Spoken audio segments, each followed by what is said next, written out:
Blues look to even things up against the Academy Barons here in Game 2 of this Sunday doubleheader. After the 2-1 win 45 minutes ago, the Barons now own the longest win streak in the CCL South with 2 games, and the Blues fall to their longest losing streak of the year at 4 games. Good afternoon from MLB Youth Academy here in Compton. I'm Nate Mills, joined by Jack Smith, here for Game 2 of this doubleheader between the SLO Blues and the Academy Barons.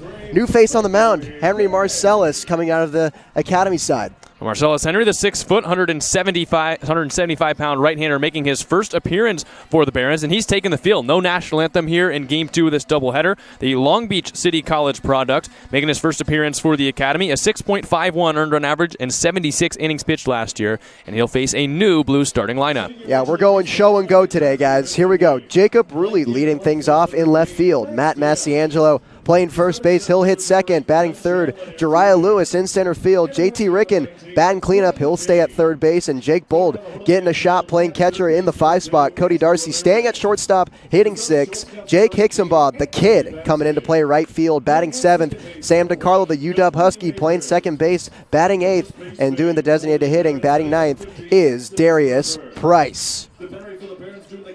Made a tough one for the Blues in Game 2, and you just start to wonder with this team now a game and a half back in the playoff standings, what will it take for the Blues to snap, and do they still have time to come back in the standings if they lose this game? Yeah, it was an unfortunate offensive outing for the Blues last game. Felt like they were really starting to click on their approach, hitting balls hard all over the field, but it was just right at guys, right at position spots, and they just couldn't get the big hit. They seemed to get runners in scoring position, or it was either that or kind of one swing, one out. So the Blues looking to straighten things out here and even things up against the Academy Barons. And it will be Jacob Rulli, Matt Massiangelo, and Jariah Lewis as they're waiting for Marcellus Henry to finish up the warm-ups here. We can get underway. Jacob Rulli, that's a guy I like leading off. I think we've mentioned it many times throughout the season. A leader of men. Very vocal guy in the dugout and on the field. Also like his approach. He's not going to back down to any pitcher. He's always going to put up a fight.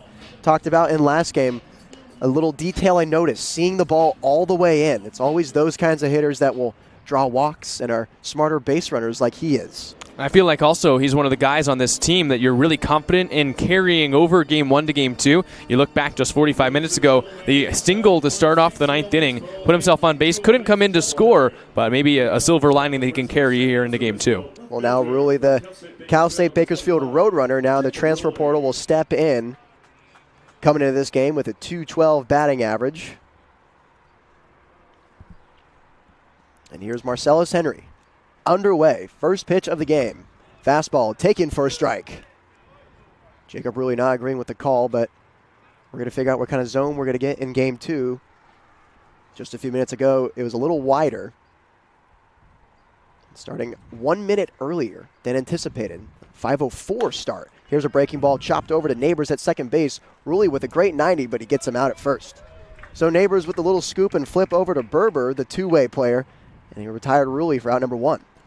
I do like the approach there from Jacob Rulli in his first at-bat, staying up the middle, which is the key for the Blues, but they got to start hitting it away from the defenders. You mentioned you felt like they got a little unlucky in Game 1. That ball pretty well hit, but right at the second baseman. And if you're going to be a leadoff guy, you got to be able to see a lot of pitches, and if you're to take a cut early in a count, it's got to fall for a base hit. Here's now Matt Massiangelo, also a former CSU Bakersfield Roadrunner, entering the transfer portal.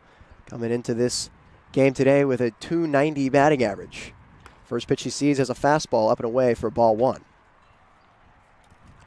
So now let's take a look at the defensive alignment for the Academy Barons. We're going to take a look. Dorado doing the catching. Max Berber, the two-way, playing first base.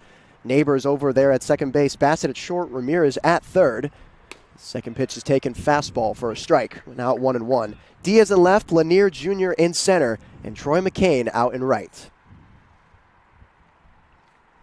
So Massiangelo, now with an even 1-1 count, takes a deep breath. Looking to lock in here after a firm Marcellus Henry fastball. Here's the 1-1. Another one spoiled away onto the street, foul. It's 1-2. Massiangelo, we've talked about, not a guy who's given up strikeouts. As you saw that 84-mile-an-hour fastball spoiled it away. Look at that walk-to-strikeout ratio. 15-1. Henry from the windup. Breaking ball misses upstairs. Even once again at 2-2. Massiangelo's going to work you. Saw a lot of pitches. He's rewarded moving up the lineup. Hit 5th in the first game, now up to 2nd. Dean Traynor realizing one of the best Blues at getting on base. Yeah, that'll do it. Seen a lot of pitches, putting some solid barrels on the ball. That'll earn you a higher spot in the lineup. Here's the 2-2, misses way upstairs. Massiangelo now works it full.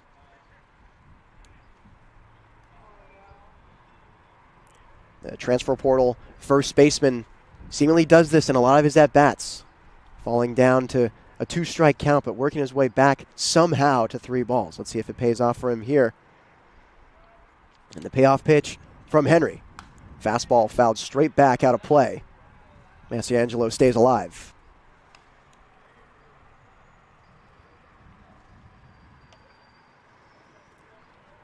So he'll do it again, continue to shorten up.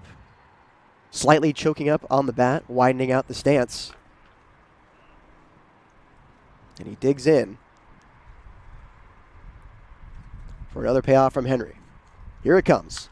Fastball fouled straight back, again out of play.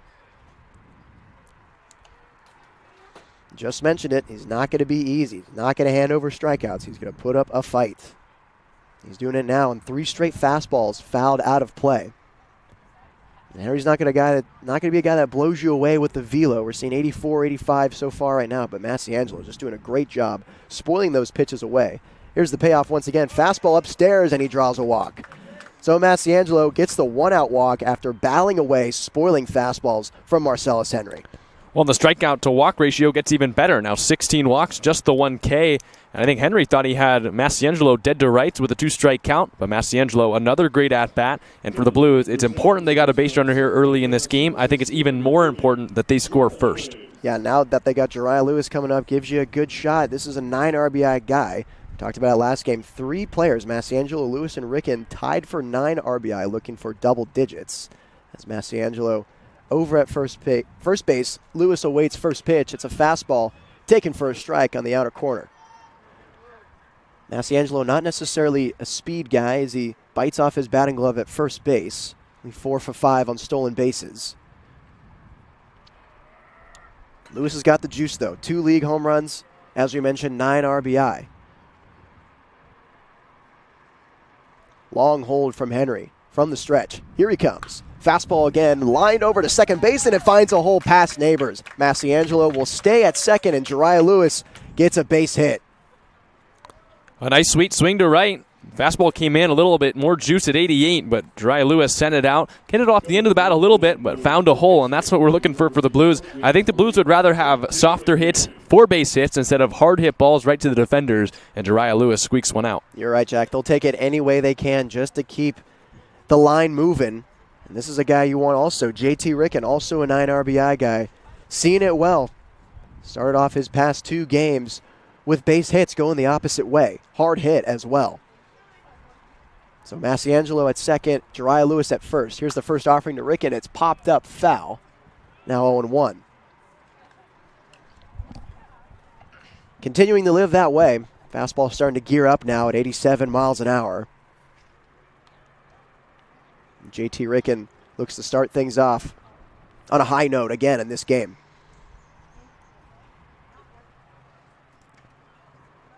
Another long hold from Henry. Takes a look back at second. Massiangelo standing.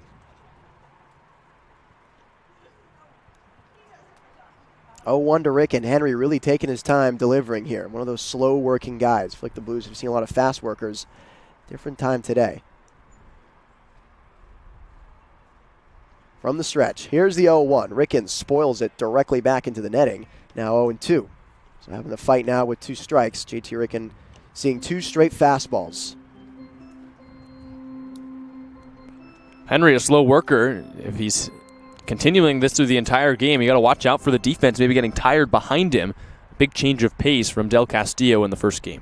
Seems to be a strike thrower so far, though, forcing the Blues offense to put the ball in play.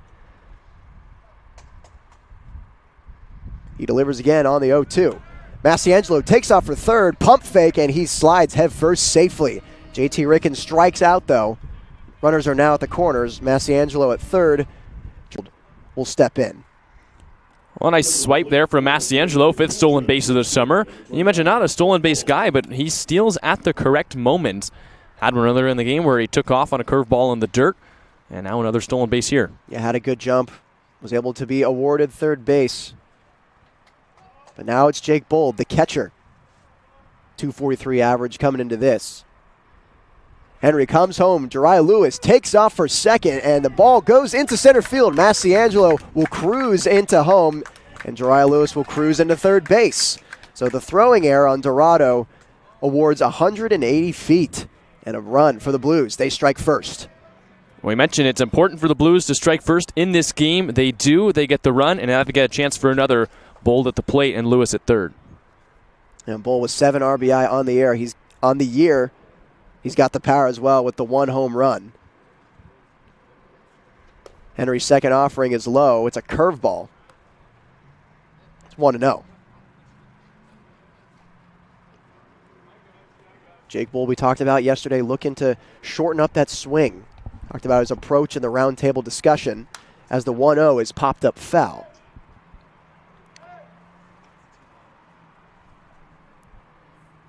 Take some big cuts. Looked like he minimized it there. Now 2-1.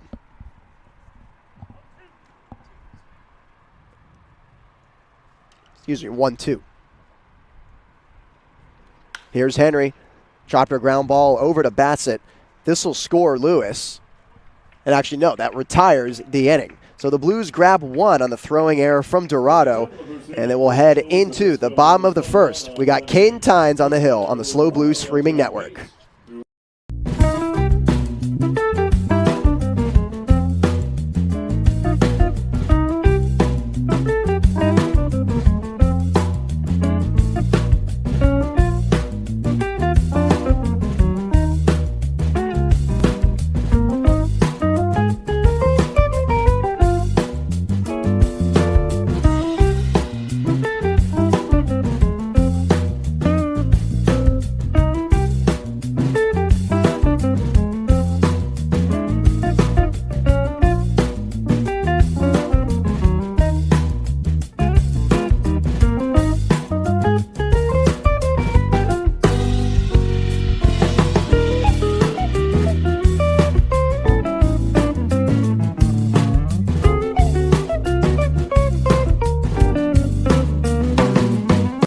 Bottom of the first now for the Academy Barons. It's Anthony Bassett, Delshawn Lanier Jr., and Kamau Neighbors coming up for the Barons.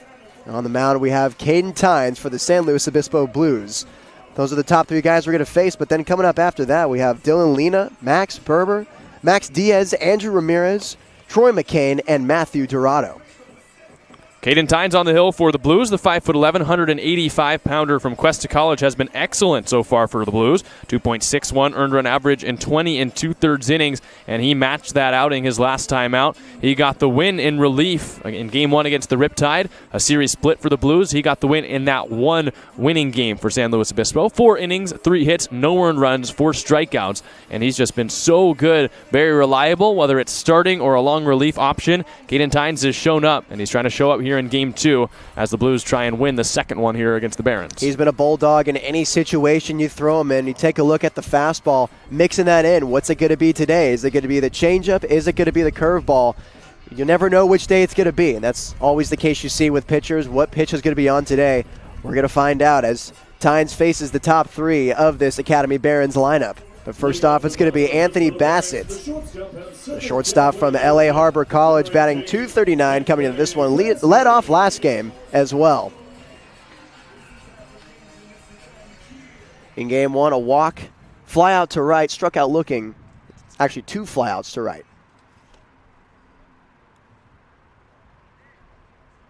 He looks to start something going here for the Academy Barons, answering that 1 run awarded in the top of the first. He squares the bunt, lays it down. Caden Tynes comes and get it. Scoop, throw to first is in time. So an easy 1 pitch, 1 out on the bunt attempt by Anthony Bassett.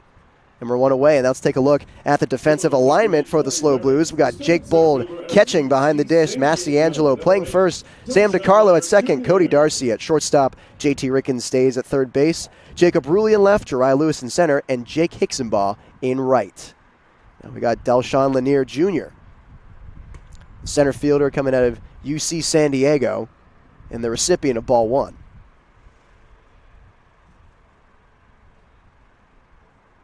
Lanier Jr., a 184 hitter heading into this contest as Tynan goes back again with the fastball, this time for a strike, count even at 1-1. Didn't see him in game one, now making an appearance in game two. Patrolling the outfield.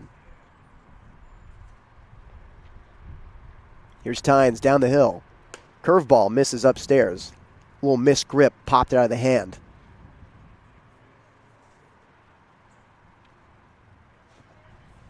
Two and one to Lanier. Tynes needing to come into the zone. Here he comes, fastball, catches the lower half of the strike zone. Count even now at 2-2. It's nice to see Tynes very comfortable peppering that lower part of the zone. That's where you want to live as a pitcher in these right-on-right matchups. That outside corner, you'll see him try and dot it with fastballs. Let's see where he goes here. Curveball tapped right into Jake Bulb and foul. 2-2 to count. The Delshawn Lanier Jr. fighting off that breaker.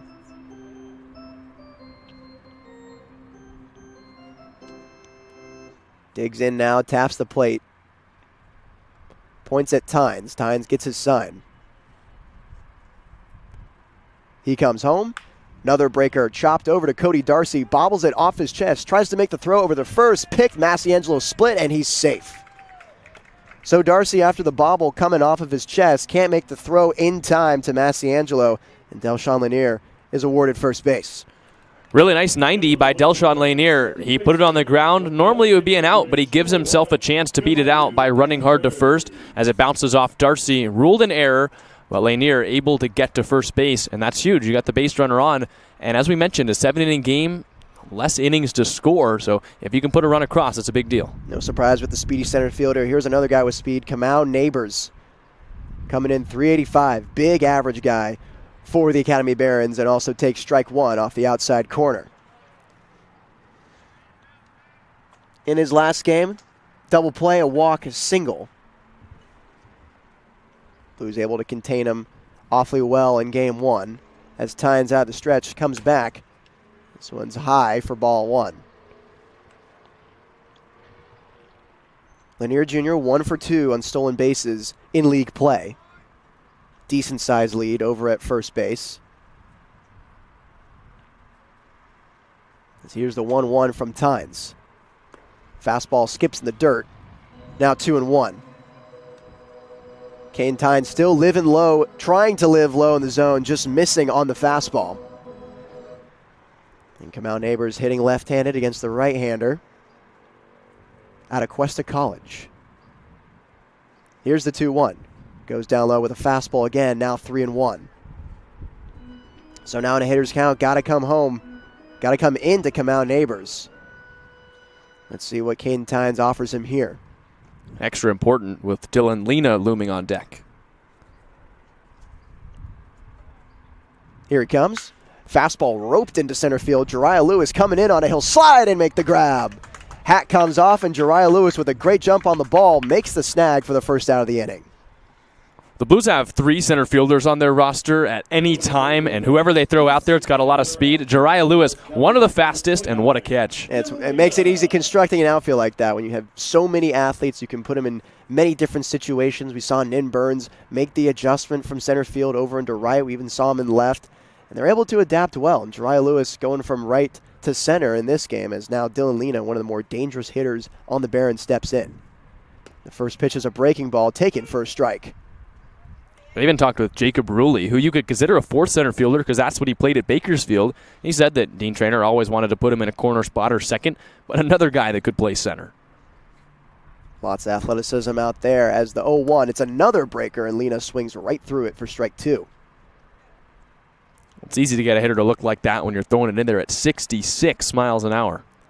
Big looping curveball getting hitters out in front.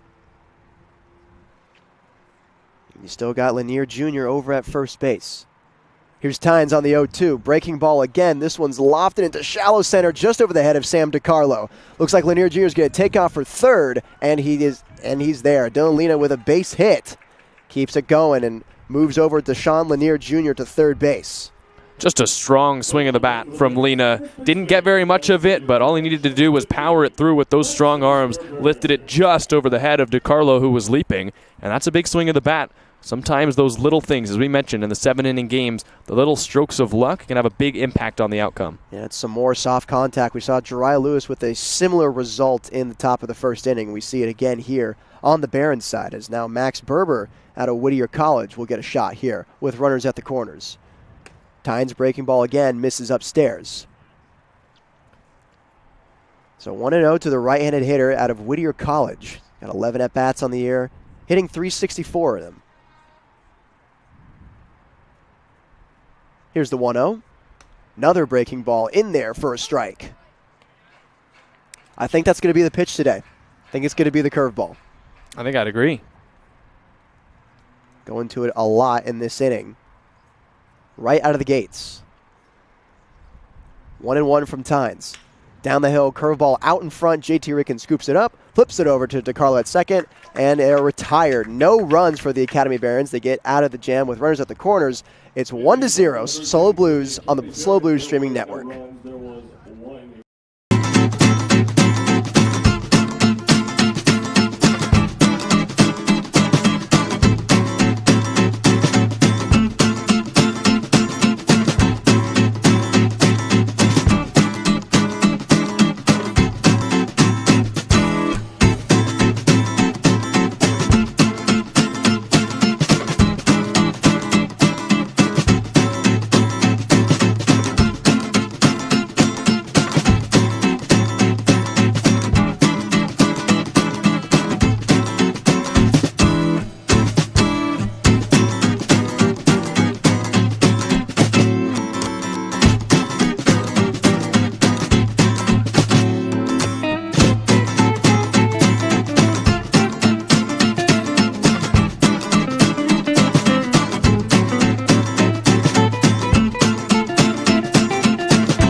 Darcy, Hicksonbaugh, and DiCarlo to lead things off for the SLO Blues here in the top of the second inning, looking to add on to the one run they got in the first. Able to hold down the Barons, threatening on the base pass with a runner on third base, but now it's Cody Darcy, the shortstop out of Arkansas State, coming in with a 179 batting average against Henry, facing him for the first time today. 0-0 is popped up. It was a curveball. Here comes Berber in on it, and he'll make the snag. Pop out to first base for one pitch, one out for Cody Darcy. So now Jake Hicksonbaugh looking to make Henry's life a little harder here. The left-handed hitter out of Monterey Peninsula College.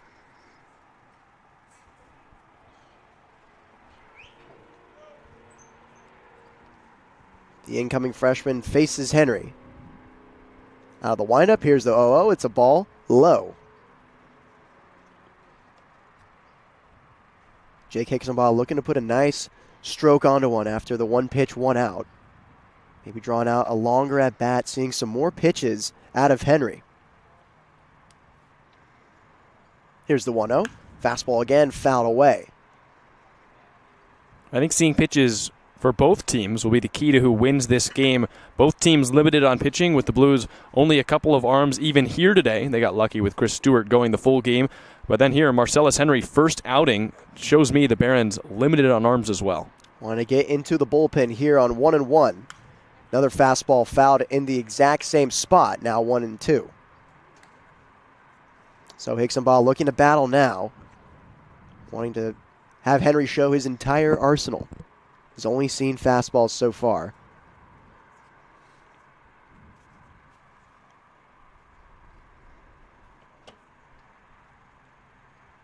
Henry on the 1-2. Fastball again misses upstairs. Count is now even. Hixenbaugh doing a good job laying off that high fastball, an enticing pitch for hitters, especially if you're eager for a starting spot on this team. This is a curveball spun in the dirt. Count now even now at 3-2. Well, you're an incoming freshman trying to prove yourself, coming in to play JUCO ball after putting up video game numbers at Atascadero High School. Real mature of him to lay off of it. Here's the payoff, and this one's lifted out to right field. McCain is under it, and he'll make the grab for out number 2. That was a nice swing by Hixenbaugh. Just didn't catch it pure enough off of the barrel. A little bit underneath it as well. Came in at 84, out at 72, but had the right swing path. I think just a little too far off the end of the bat. So 2 balls in the air on the right side for the first 2 outs of the inning, and Sam DiCarlo looking to extend it, preventing the 1-2-3. The UW Husky batting .233 coming into this game. Playing second base, and the recipient of ball 1 on that fastball.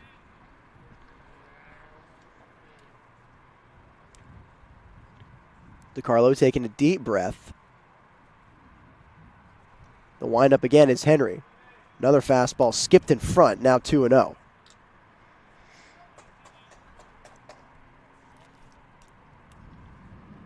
Looking to get a pitch he likes and handle it. Left field line is wide open. Now 3-0 after that fastball that was too wide.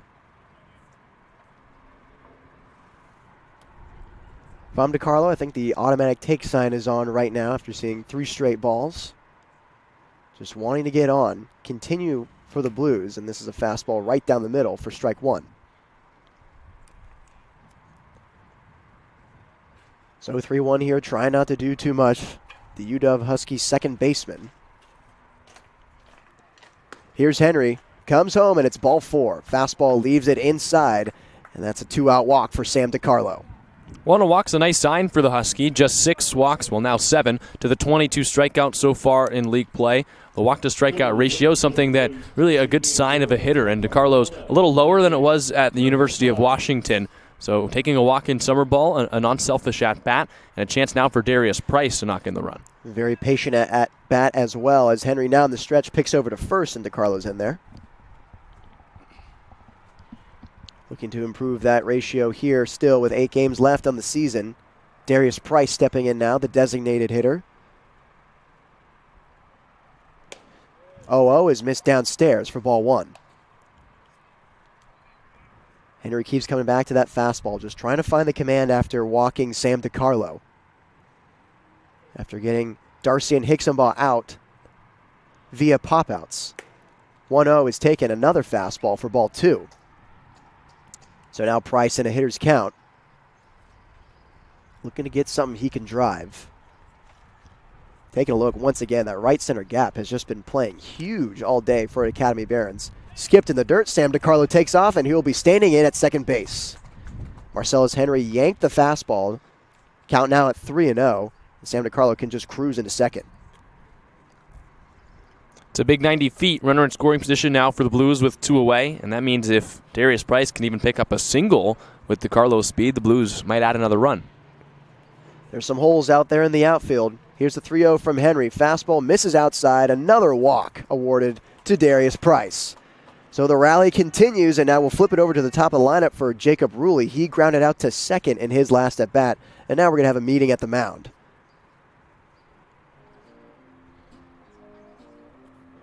Just trying to corral Marcellus Henry. Losing command rapidly here, starting off with Sam DiCarlo. Kenny Landreau just trying to have his pitcher reset.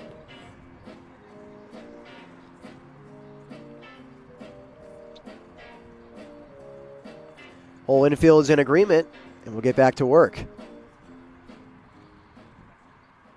It's Jacob Ruley, who's got 4 RBI on the season.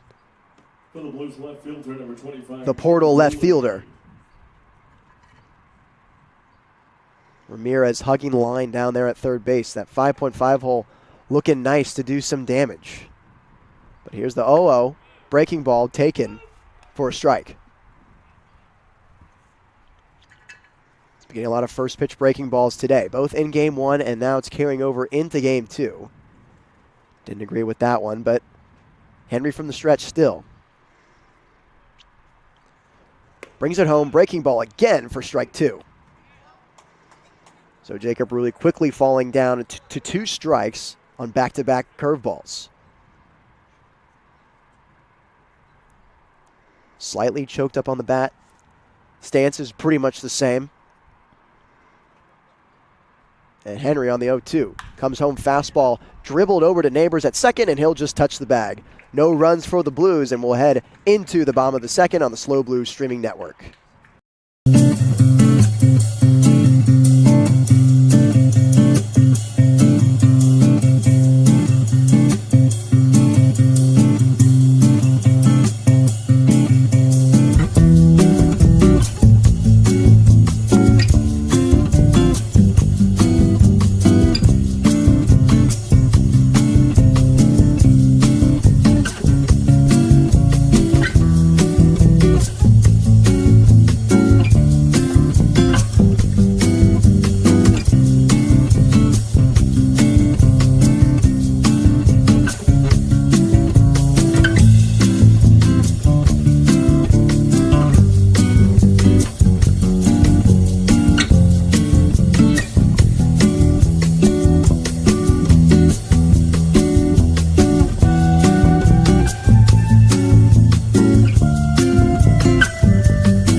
Max Diaz leading things off for the Barons in the bottom of the second, the left fielder out of the University of New Orleans.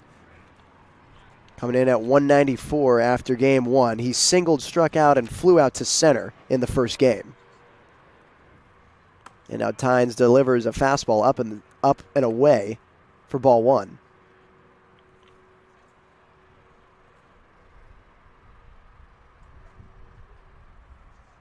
Here's Tynes on the 1-0. Fastball again, this time it's in the dirt.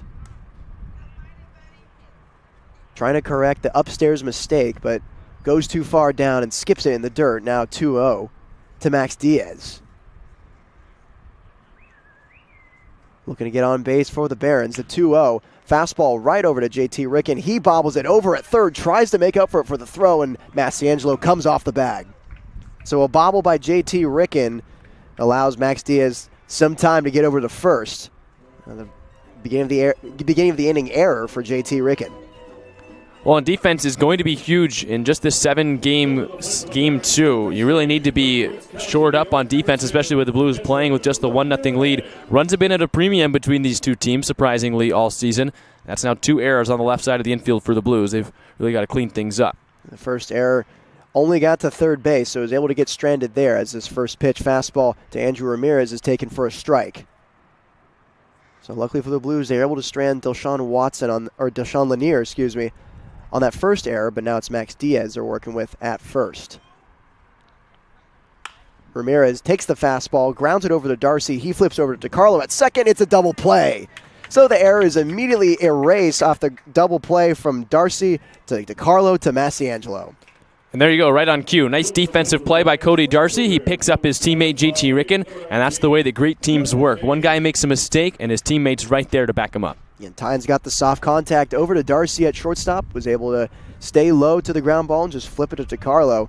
Able to flip 2. Those are big 2 outs now for Troy McCain, the right fielder, headed to Cuesta next year, and he laces this one into the gap, and it will roll right to Jacob Ruley for a base hit.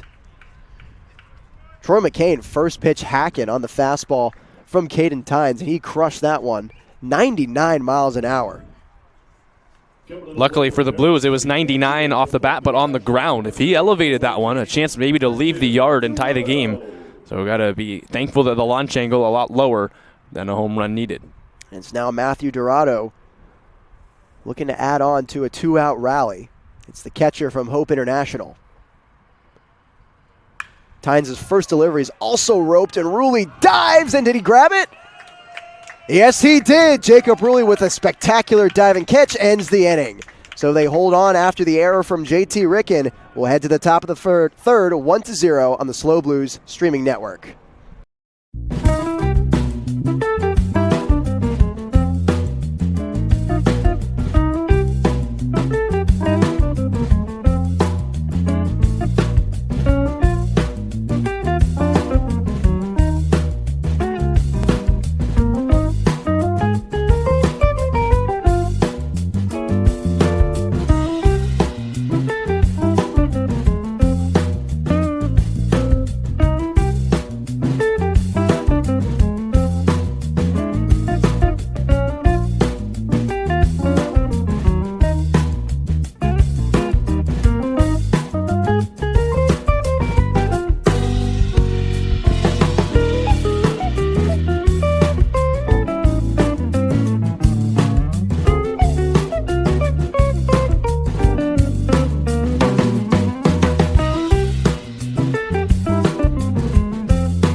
Two, 3-4 for the San Luis Obispo Blues. It's Matt Massiangelo, Jariah Lewis, and then JT Ricken. Massiangelo going first. Got a walk in his first at bat. Nothing new here.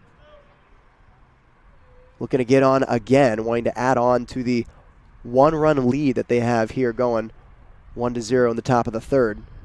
First pitch fastball taken for a ball. Living up in the zone is Henry. Trying to get a swing out of the SLO Blues hitters. It's a good-looking pitch. That fastball up in the zone. But the discipline from Massiangelo. He leaves it. Fastball now lower half for a strike. Good spot there by Henry coming back with the fastball. Well placed.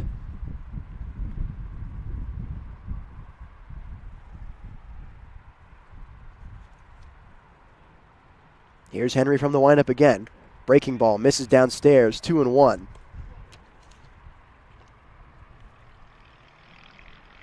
Massiangelo walked and had 2 singles in his last game. Also stole a bag. And here he is now on 2-1. Comes home. Fastball misses upstairs. Now 3-1. Hitters count to the first baseman. Collects himself and digs in. Henry has to come over the plate. He does with the fastball, and this one's out of play. Foul. A long foul ball, though.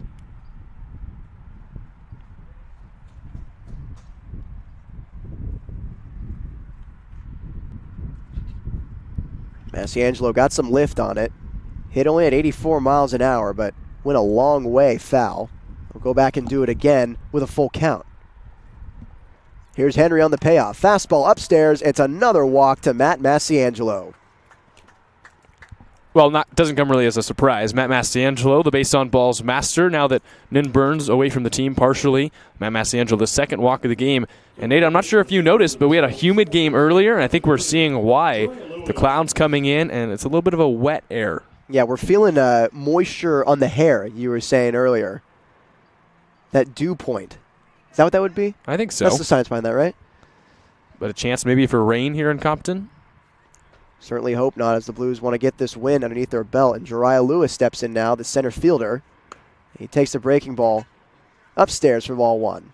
I think the Blues also just want to get home. A long day. Bus left at 6 this morning, and they want to get back. They hope with a win, but also dry and clean and as soon as possible. That bus ride home will feel a lot better if they're to come away with a win here in Game 2.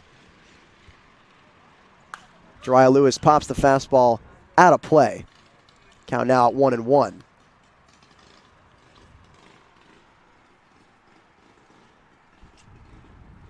So after seeing the off-speed stuff, Henry tries to blow him away with the fastball. Lewis able to get a hold of it and foul it away. Massiangelo, big secondary, but taken outside, or taken for a strike, is that fastball. I think Henry might have gotten a call there. The pitch was about a foot to maybe a half of a foot off that outside corner, and it would have been breaking in towards the zone, so it was even further away. Picked the first, and Massiangelo's in there. But the Blues know that these games, they come with wide strike zones sometimes, so it's not like that's new to the team. It is, though, I'm sure, sometimes hard to adjust to it every single time. Control what you can control. Here's another fastball spoiled directly back and out of play from Lewis. Taking a look at Massiangelo getting the lead off first. Haven't seen the feet placement from many players like he does. Very close together, bending at the hips. Not necessarily an athletic stance, but it seems to work for him. Here's Henry from the stretch. Fastball laced into left field, and Massiangelo advances to second. Jariah Lewis with his second base hit of the day. Well, this is just a repeat of the first inning. A walk for Massiangelo, a single from Lewis. That one came off 90-plus off the bat. But who knows, maybe deja vu again if the Blues can bring in this run. They got a little bit of a gift last time on the throwing error by Dorado, but things going the exact same way as the first. Some loud contact here in the third inning from Jariah Lewis, and now it's JT Ricken. He struck out in his last at-bat, looking to flip the script. Wanting to get the big hit, bringing in the runner in from second base in Massiangelo. Here's the first pitch offering. Fastball pops straight up. Converging is McCain. Tagging is Massiangelo. McCain comes down with it. Massiangelo fake breaks. Stays at second, but a big throw from McCain holds him there. That's the first out of the inning. It's a tough blow for the Blues, a non-productive out. They had first and second with nobody out. And I know that the team is here to hit definitely in the summer, get some development going, but for a team that needs a win, with runs being at such a premium, I'm a little surprised there that there's no bunt signal down, not a hit and run. Seems like a situation where, with the game so low scoring between these two teams, the Blues would want to take advantage and try and move the runners over. Yeah, and JT Ricken would be the guy that do it. He's got all the speed, all the athleticism in the world. Definitely a guy who can execute that. But now it's Jake Bold, the catcher from Princeton, with Massiangelo at second and Jariah Lewis at first. And he takes the first pitch curveball for a ball. Jake Bold grounded out to short in his last time up. That ended the inning. Looking to continue the inning here with one out, 2 runners on. Henry, a curveball once again in the dirt. Tries to back pick to second, and Massiangelo's there. Well, now a hitter's count for Jake Bold, and playing with fire, Marcellus Henry has to find a way to come into Bold. Doesn't want to walk the bases loaded. But Massiangelo, who's shaken up now a bit at second. Another runner for the Blues, and Jake Bold, a dangerous hitter. Bending over at the waist. Maybe holding the stomach. Can't tell what's going on. Might be a finger. He had something in his eye earlier in the game, and I wonder if that's happening again. But this one, he took the shin guard off. He's got the hand protector off, and it could be a finger thing. He is looking at that finger on his right hand. A trainer's out there.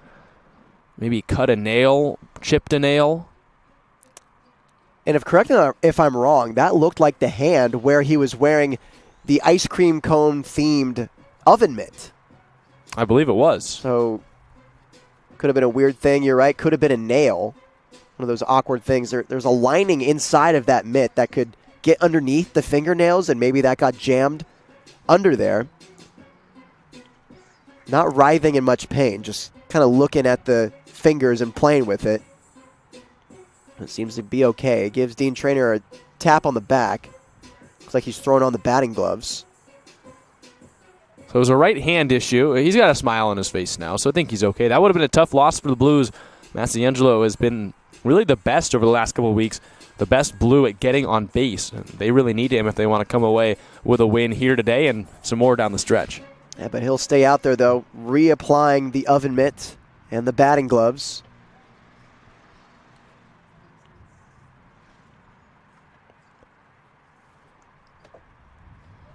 Mitt on the left hand.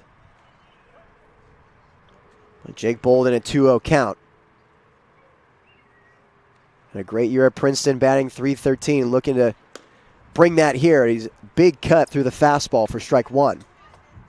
Jake Bold, one of those hitters on the Blues. He will give you his A swing every time he swings the bat. Even in a 2-strike count, he's going to get off his best swing, trying to do damage when he makes contact. But this situation, maybe a little more conducive for the Blues if he can put the ball in play. Just trying to do a job, move the runners over, or score Massiangelo from second. Comes home again, breaking ball down in the dirt, now 3-1, back in a hitter's count for Jake Bold. And Bold's got one of the best approaches on the team, and that A swing is impressive. We saw the home run he hit above 400 feet at Sinsheimer Stadium. He always hits the ball hard. He does. Strong kid coming out of the right-handed batter's box. Here's the 3-1. Fastball pops straight up. Frustration from Bold. Calling him off is Lanier Jr. for the second out of the inning. So some good communication by the Academy Barons. This one could have gotten ugly with Bassett and Lanier Jr. almost losing it in the sky, but Lanier Jr. there to bail him out for the second out. Bold was just underneath that one. Hit it at 82. It means it was just maybe a centimeter or two, a little bit too high on his bat. A little too much loft, but in a 3-1 count, can't blame him for taking a big hack. Just a tough situation for the Blues. They had first and second, nobody out, and now there's two away. So just like that, 2 outs now. The Blues really wanting to capitalize on the runner in scoring position in Massiangelo. Now it's Cody Darcy, the shortstop from Arkansas State. Up there again. He popped out to first in his last at-bat. And he takes the curveball for a strike. Been getting a lot of those curveballs today. Taken for strikes as well.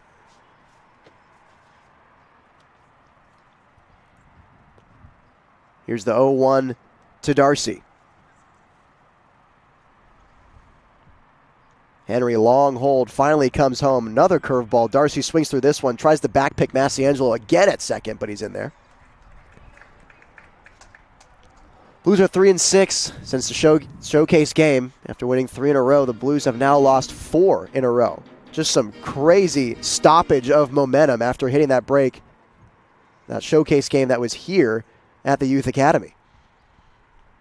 So now Darcy now 0-2.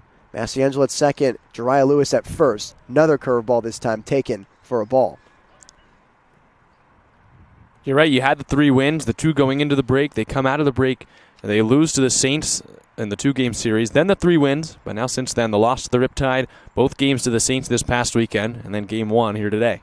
Can't seem to catch the fire that they got just before the break. Darcy looking to change that now. Fastball taken, strike 3.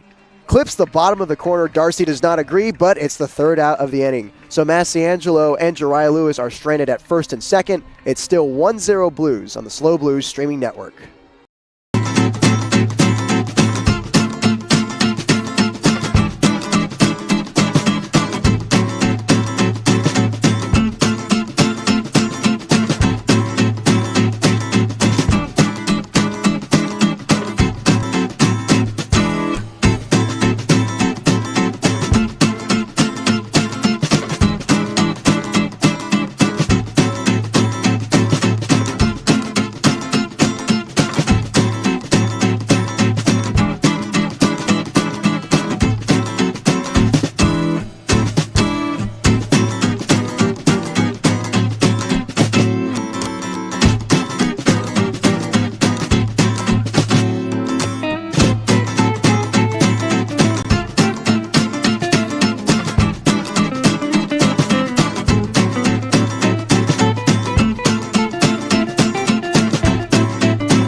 Top of the order here for the Academy Barons. It's Anthony Bassett to lead things off at LA Harbor College. And Caden Tynes from the stretch. 0-0 fastball taken outside. So 1-0 now to the shortstop. We had a bunt attempt in his first at-bat. And he gets hit in the back of the neck. Ugly sight, but he seems to be okay. Looked like it caught the top of the spine, neck area, but seems fine jogging over the first base. Hurt a little bit of plastic, so the hope is that hopefully that hit at least a little bit of his helmet and braced the blow slightly. But that pitch came in there 79, so you never want to see that to the spine area, any part of that neck. So hopefully it caught a bit of the helmet. Maybe caught a break to some lower velocity from Caden Tynes than we're used to seeing, but Bassett now at first base. And now it's Delshawn Lanier Jr., the center fielder out of UC San Diego. The Triton takes the curveball for a strike.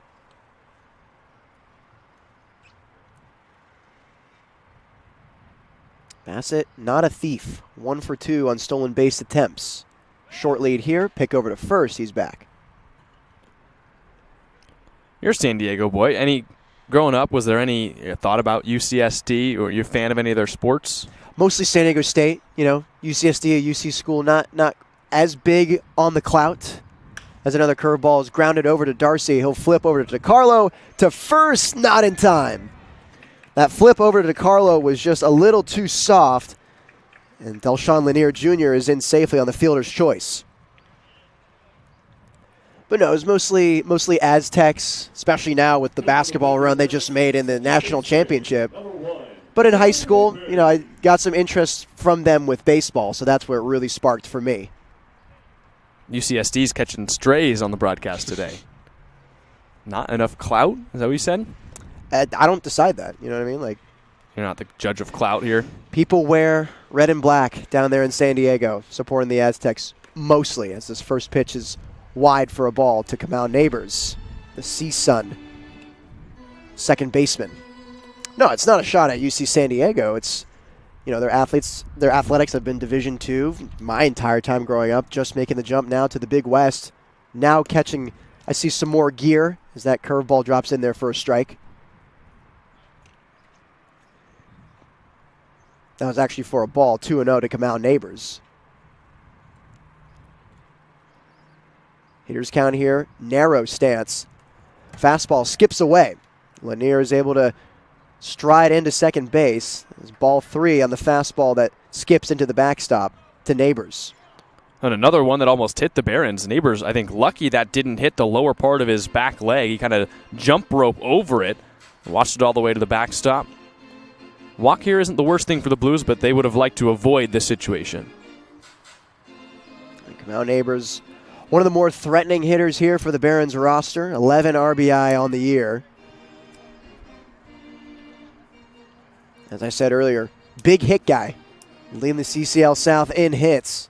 Also has the highest batting average. So now it's Lanier Jr. at second base.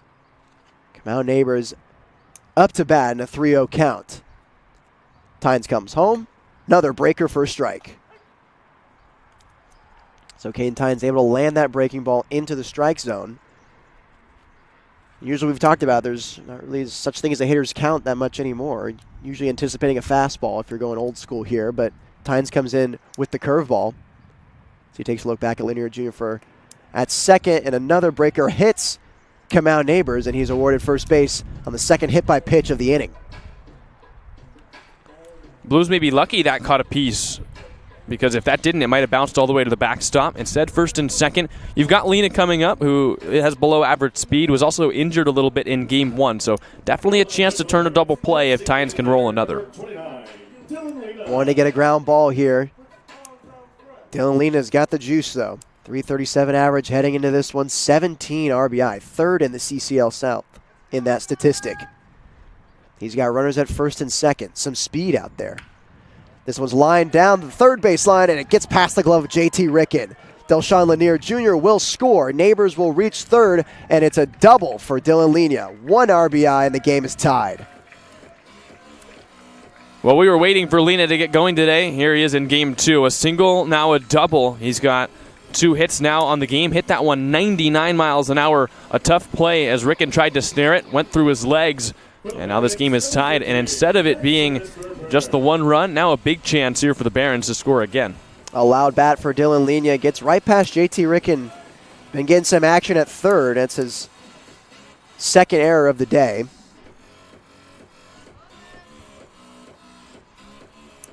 But now stepping in now, it's Max Berber. He's got Lina at second base and Neighbors at third.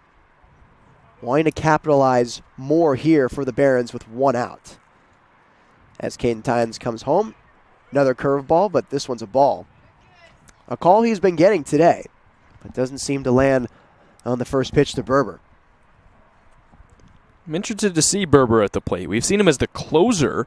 He's been hitting a little bit the last couple of games. This is the first time we've seen him at the plate. Berber takes the fastball low for ball 2. So we're seeing the command begin to wane for Caden Tynes.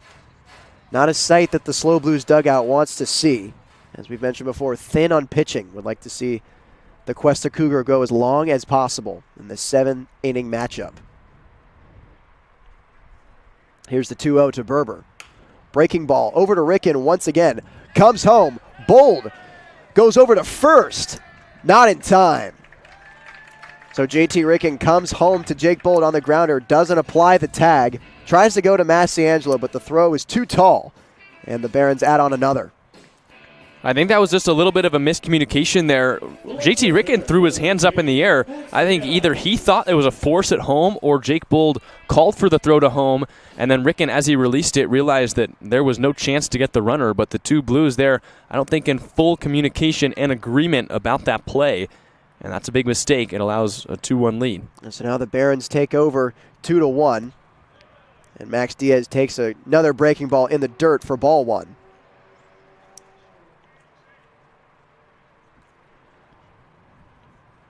Diaz, in his last time up, it was the error on JT Ricken that allowed him to reach first safely.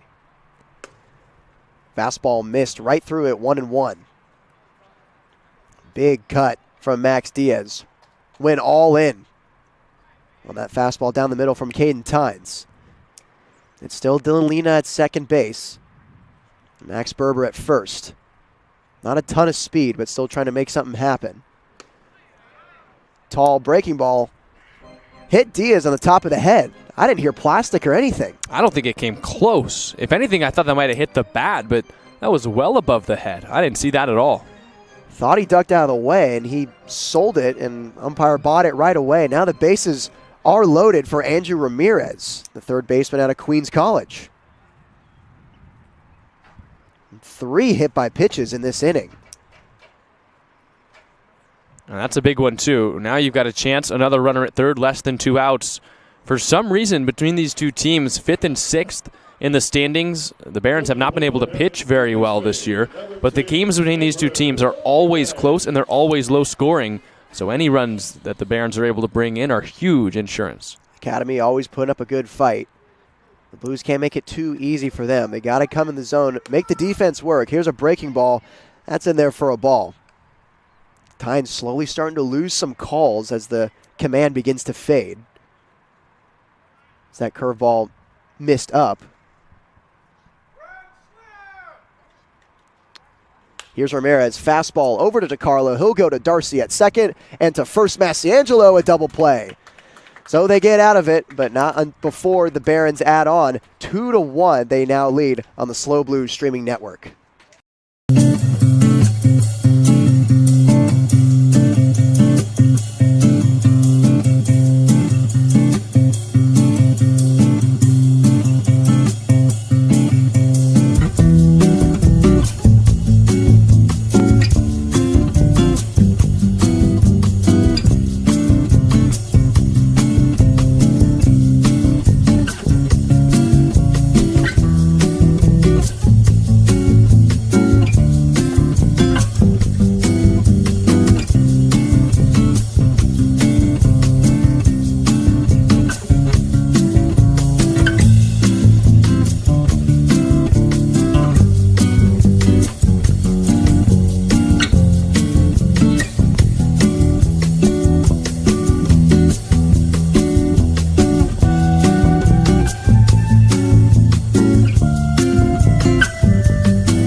bottom three for the Blues. It's Jake Hixenbaugh, Sam DiCarlo, and Darius Price going out to face Marcellus Henry, who stays out there. Blues looking to answer after giving up 2 in the third inning. Breaking ball fouled back, out of play for Jake Hixenbaugh. Now at 0-1. Some pitching and defensive miscues, allowing the Barons to get back into this one and up on top, leading by 1. Hixenbaugh takes a fastball strike. Falls quickly now to 0-2. Looking to battle here. Not being easy out for Academy as this breaking ball swung right through for strike 3. So Jake Hixenbaugh strikes out on 3 pitches. They go breaking ball, fastball, breaking ball to retire the left-handed hitting right fielder. 3 strikeouts now for Henry, and going back to the Blues on defense, one interesting thing is that Caden Tynes has not struck out a batter through his first 3 innings. Normally he's a guy that strikes out on average a little over 1 an inning. But I think maybe the sign of a tired arm, as the Blues have asked him to do a lot. They've asked all the pitchers to do a lot, and that's normally one of the first things to go, the strikeout stuff. He's been getting guys out via the ground ball as DiCarlo ropes that one down the line foul. Right on top of the fastball. Third base umpire had to jump out of the way.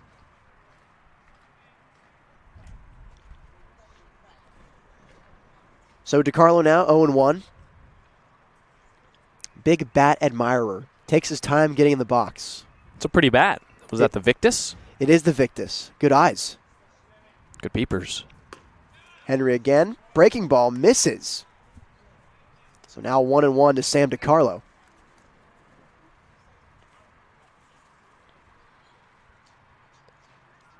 Henry ready immediately, but taking his time to get the windup going. Here it is, coming home. Another curveball in the dirt. DiCarlo now 2-1. I was always an admirer guy. Big breaths, just like Sammy, looking at the bat. Helps you reset, get locked in as a hitter. Locked in here now, 2-1. Coming home, fastball lifted to center, ranging back as Lanier Jr. had to take many steps, but he's camped under it for out number 2. I was never the batting glove guy. I never wore batting gloves really ever. So all I could do if I wanted to stall time was look at the bat. I couldn't step up and just fix my wrists. There was no batting gloves on them. No batting gloves, really? Yeah, I think I only swung with batting gloves one time, and I threw the bat, and I just never trusted them again. Once you develop the calluses, you've got like your own batting gloves. That is very ironic to be wearing gloves and lose grip of the bat. Darius Price takes a fastball upstairs, 1-0. Well, it's a more artificial grip. So it just didn't feel like it was really me gripping the bat. I see. 1-0 to Price. Swings through the fastball low in the zone, 1-1. Gave Henry that pitch. That was going to end up for a ball, but Price went after it, but he's even at 1-1. From the windup, here it is. Fastball fouled away down the right side. So you didn't do like spit or dirt? Nope. Sometimes I would rub a little dirt on my hands before the game, kind of clap them together, get it off, just to have that little cake dirt feeling on my hands. But I always trusted my hands. That's an athlete right there. Here's the 1-2 to Price. Breaking ball fouled directly into the back netting, staying alive 1-2. I saw you flinch a little bit. I did flinch. Directly back at our broadcast table, situated right next to the first base dugout. Good view here of the action as the 1-2 comes in. Fastball upstairs, 2-2. I wish there weren't any nets. I just want chances to make plays. I would have had to catch that. Yeah, that maybe flinch. I would have cut it in front of you. Diving in front of me, making the play. Would have been fun to call.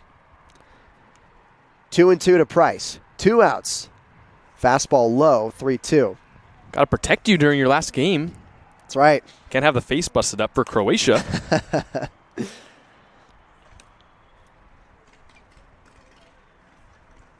Full count now to the designated hitter out of Cal Poly Pomona.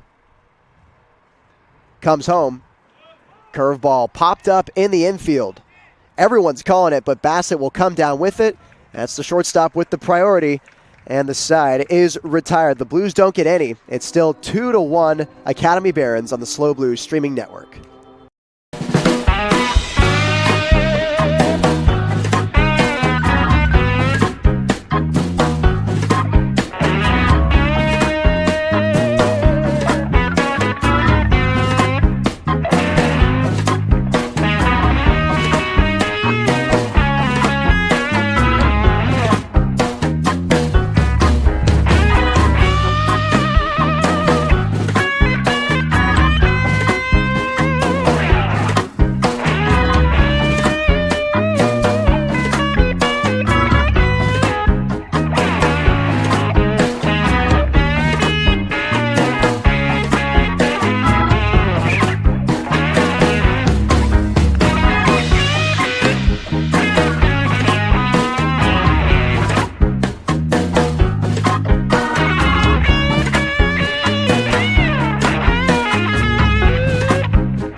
8-9-1 for the Academy Barons, and it's Troy McCain to lead things off. The right fielder out of Cuesta College after spending a year at Cal Poly, redshirting. First pitch fastball misses up for 1-0. Last at bat, great approach attacking the fastball early. Some loud contact into right field. That base hit for Troy McCain. 1-0. Skied into right field. Hicksonbaugh immediately calling off to Carlo, and he comes down with it for out number 1. Great job by Hicksonbaugh, not primarily an outfielder, taking charge out there in right, calling off to Carlo for the first out of the inning. Hicksonbaugh has really impressed me with his defensive versatility, especially for a young guy. You're coming in, showing up, trying to make an impact any way that you can, getting on the field really any way you can. We've seen him at short, we've seen him at second, we've seen him at third, and both corner outfield spots. I think he's been above average in all of those spots as well, really shining in any situation the Blues have put him in, as now Matthew Dorado is first pitch swinging over to JT Ricken. Long throw to first and gets him. I want to see him throw on the gear. Yeah. So the first 2 outs quickly come for Caden Tynes after that pop out to right and that grounder over to JT Ricken by Matthew Dorado, but now they'll flip it over to the top of the order for Anthony Bassett. Bunt attempt in the first and a hit by pitch in the third. I'm not sure Hicksonbaugh wants to throw on the gear. No. 0-0, curveball taken for a strike. But he'll do it. Sure he would. If they said throw on the gear right now, he'd be like, all right, yeah, I'm going to be the best catcher out there. I think he would. That's the mind you want, though. 0-1, chopper to Massiangelo. He'll take it himself. And just like that, 1, 2, 3. And the Academy Barons are retired here in the bottom of the 4th inning. We head to the top of the 5th. Still 2-1 Barons on the SLO Blues streaming network.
Top of the order here in the top of the 5th for the SLO Blues. It's Jacob Rulli, Matt Massiangelo, and Jariah Lewis. Rulli with a grounder to second and a fielder's choice so far today. 0 for 2. And he takes first pitch fastball for a ball. First time we've seen him today take fastball for the first pitch. Been getting a lot of curveballs, and he gets another fastball here. Chopper to Ramirez, goes over to first and in time. So on 2 pitches, Jacob Rulli is retired after getting consecutive fastballs. Tough chopper play for Ramirez, but he gets him out. Definitely not an easy play. Rulli's got incredible speed, and he almost beat it out to give himself a base hit, but just enough arm, enough mustard on the throw from Ramirez. Well, the Barons collect the first out of the inning, and now it's Matt Massiangelo. He's reached twice successfully in this game with the 2 walks. The on-base percentage machine rolling up there for his 3rd at-bat of the day. Another guy who takes his time getting into the box. Not a bat admirer like Sam DiCarlo. More of an adjuster guy. Taking first pitch fastball for a strike. A lot of moving parts. The digging. Look at the bat for a sec. A little swing, batting gloves. But he's down 0-1. And Henry comes home. Another fastball launched over into the deep part of the outfield, and McCain racing back on it, and it dropped. Couldn't tell if he made the grab or not, but it looks like Massiangelo is in safely at second with a double. What a swing from Matt Massiangelo. Hit at 87 miles an hour and just barely missed a home run. One of the deepest parts of the yard near those logos out in right center that denote players that played here and eventually made the major leagues, but just barely missed a homer. The Blues will take a double. Got the tying run at second. Massiangelo just been a spark plug all day for the Blues. He's all of a sudden again at second base. Jariah Lewis wanting to come through here for his squad, wanting to tie this game up.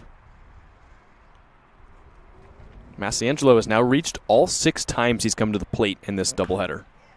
Lewis swinging over to Berber at first. He'll take it himself, but Massiangelo advances to third base. Jariah Lewis does the job, but now there's 2 outs here for JT Ricken.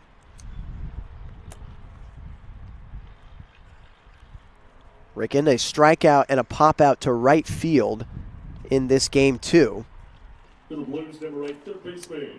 Looked good in game 1. He had a single, popped out to right also, and a ground out to third base. Wanting to bring home the runner from third base as he takes the first pitch curveball in the dirt. 1-0 to Ricken.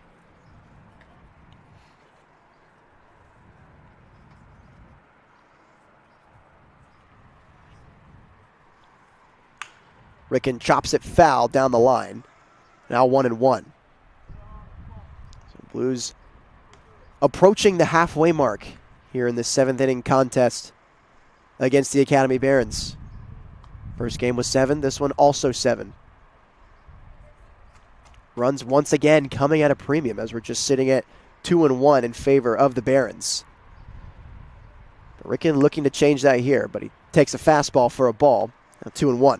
And really, inning number 7 sneaks up on you quick. The Blues have just one more out here in the 5th. They'll go through the 6th, and then chance for the final inning of the day. Comes up on you quick, slowly running out of time. Ricken gets a breaking ball, swings right through it for strike 2. And really, with the offensive approach, got to be quick with it because eventually you're going to find yourself needing to score 1 in the 7th, or you lose, like what happened to the Blues in that first game. We emphasize coming through with the big hit. This would be one of those moments for the third baseman. Fastball misses downstairs. Count is now full. So 3-2, 2 outs to JT Ricken. Matt Massiangelo standing 90 feet away. That's the tying run over there.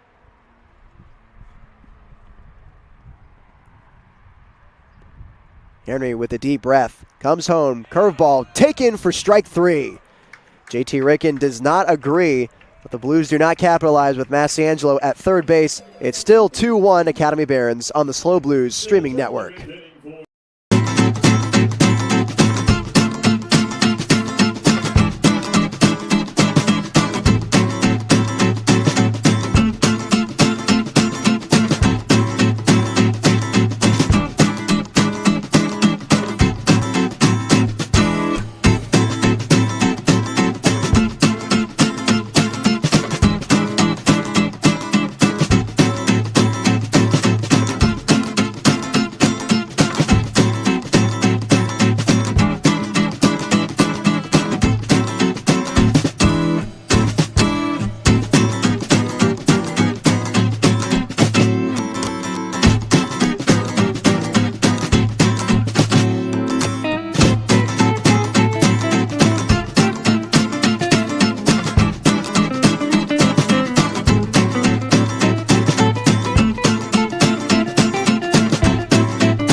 Lanier Jr., Kamau Neighbors, and Dylan Lena, the heart of this order, approaching the plate for the Academy Barons here in the bottom of the 5th inning. Lanier, an error from Cody Darcy and a fielder's choice. Now comes up and takes ball 1 from Caden Tynes. Wants to add on for his team. Awfully tight lead for the Barons, wanting to run away more with it as a ground ball over to DiCarlo. Easy play for him at first base, and there's the first out of the inning. So on 2 pitches, a routine ground ball to Sam DiCarlo. Goes over to Massiangelo for out number 1. It really is fascinating the way that Caden Tynes has been pitching. Still without a strikeout, now an out into the 5th. I think he knows he doesn't have the strikeout stuff, but he's pitching to contact, and he's done a great job of it. Of course, the 2 runs across didn't get helped by his defense in that inning, but pitching to contact and making the most out of this start. Talked about in Game 1 betting on the defense as time is called by Neighbors, who steps in now after lining out to center and getting hit by a pitch. Talked about betting on the defense, and Tynes has been doing that all game with the no strikeouts. Yeah, we've had the 2 errors, but he continues to rely on them to get outs. This first pitch curveball is taken for a strike. And that ought to keep the defense on the toes. And this will also keep the defense on the toes. Kamau Neighbors, 12 for his last 22. And this is soft contact into shallow center field. Darcy ranging back, but no one will get there. Into no man's land. Has really tried to flip it to DiCarlo, but chased it all the way into the infield. Neighbors will stay at first base with his first base hit of this game. Well, that's a swing of a guy who's hot. Now 13 for his last 23 at the plate. Those are the ones that fall when things are going well. And I think you saw for Neighbors, things going mighty fine for him. And the hit leader and batting average leader in the CCL South, continuing to get it done, staying hot after that first base hit of this game. It's Dylan Lena, who's got 2, an extra base hit, a double, and a single as a pick over to first. Not in time, and Neighbors is in there. And Dylan Lena, also a guy who's seen it incredibly well. Guy who hit the ball 99 miles an hour for that double in the 3rd inning. Neighbors also a speed threat at first base, 9 for 14 on stolen bases. As he takes off, Massiangelo to DiCarlo, and the throw is offline. So Caden Tynes went to pick off Kamau Neighbors at first, who got a great jump taking off, and the throw to second base was offline, and he's in there safely. You mark it down as a stolen base, but a chance for the Blues there to erase the runners from the base paths. Instead, a little bit of a wide throw, and now that's big because you get the runner in scoring position. It is just the 1-run lead for the Barons, and with Lena at the plate, maybe the hottest hitter today, a chance for him to knock in an insurance run and put things a little further out of reach for the Blues. Yeah, and for a pitcher that's been relying on the defense to get the outs, that also hurts because now the double play is eliminated. Now you have to work a little extra hard to get out of this inning, especially with a hitter like Lena up to bat. Still waiting for a first pitch to him. Here it comes. Fastball in there for a strike. I'm really not sure where the Blues would be without the double play today. The first game, I don't think it would have been quite as close unless Chris Stewart was able to roll those 2 double plays. Caden Tynes has gotten 2 big ones in this game that, who knows, the Blues are maybe on track to losing both of these games. Could have been a lot worse without those turning 2. 0-1 to Lena. Breaking ball chopped to Ricken. This is a fair ball. Long throw over to first base. He'll get him. So now 2 outs in the inning after the low ground ball to JT Ricken, able to make the play. Nice bounce back there from JT Ricken. Another hard ground ball off the bat of Lena, but JT Ricken sticks with this one. He has a long throw, doesn't overthink it. He gives himself enough time to throw out Lena, who's a little hobbled after his injury in the first game. Now it's up to Max Berber. The Academy Barons down to their last out in this inning, trying to score Neighbors from second base. Berber with a fielder's choice in this game. He looks now to get in the hit column, also in the RBI column. Yo-yo, is a breaking ball taken for a ball. His Neighbors thought about taking off for third, but stays at second.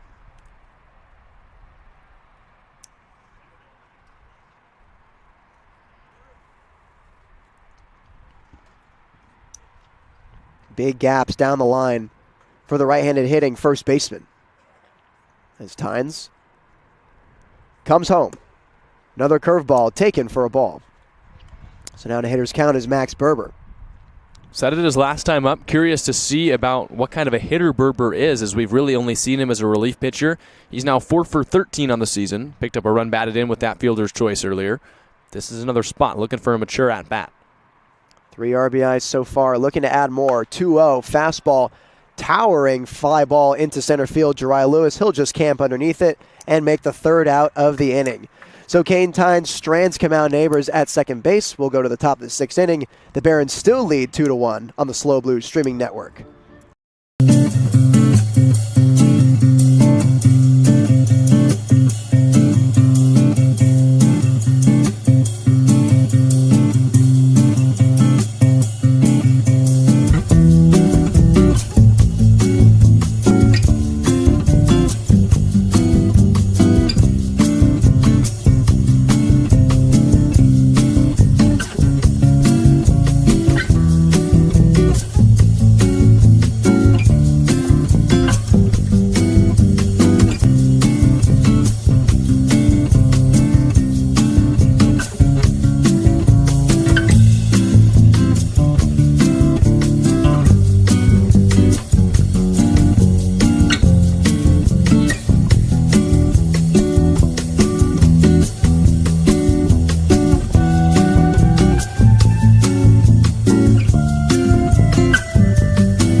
Running out of chances here for the SLO Blues. It's the middle of the order. Jake Bold, Cody Darcy, and Jake Hicksonbaugh.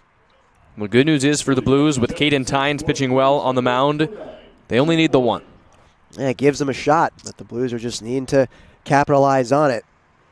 As he gets hit by the first pitch. That ought to start a rally. There's your tying run going over to first base. Sometimes that's all it takes to get things started. You will take a hit by pitch. And the Blues, sometimes it's better to be lucky than good, and they'll take 3 more of those and score the run. Might hurt, but I think they'd rather tie it up. Oh, for sure. They'll be wearing those. Jake Bold doing a good job just rolling with that. You'll see a lot of guys dodge out of the way, but he knows the situation, knows that it's important for him to get to first base. 3 for 4 on steals for the catcher, holding the batting gloves, but now it's Cody Darcy. Takes the fastball. Pump fake over to first base, but Bold is back there. Cody Darcy a pop out to first and a strikeout looking today. Looking to do a job and move a runner over here. Henry on the 1-0. Off-speed pitch, fouled out of play. Darcy now 1-1. Really trying to find his timing today, especially on the breaking pitches. Cody Darcy is. He hasn't been caught looking at them. They've very early swings. The swing looks good. I think if it's just more on time, potentially find a hole, hit it hard somewhere. But for now, it's 1-1 from the stretch as Henry comes with the fastball upstairs, fouls it straight back. Now 1-2.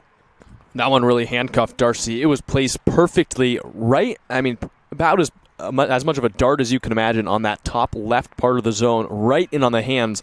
Couldn't have thrown a more perfect pitch. Darcy did a good job fouling it off, spoiling it away. Now at 1-2. Pick over the first. And Bold's there.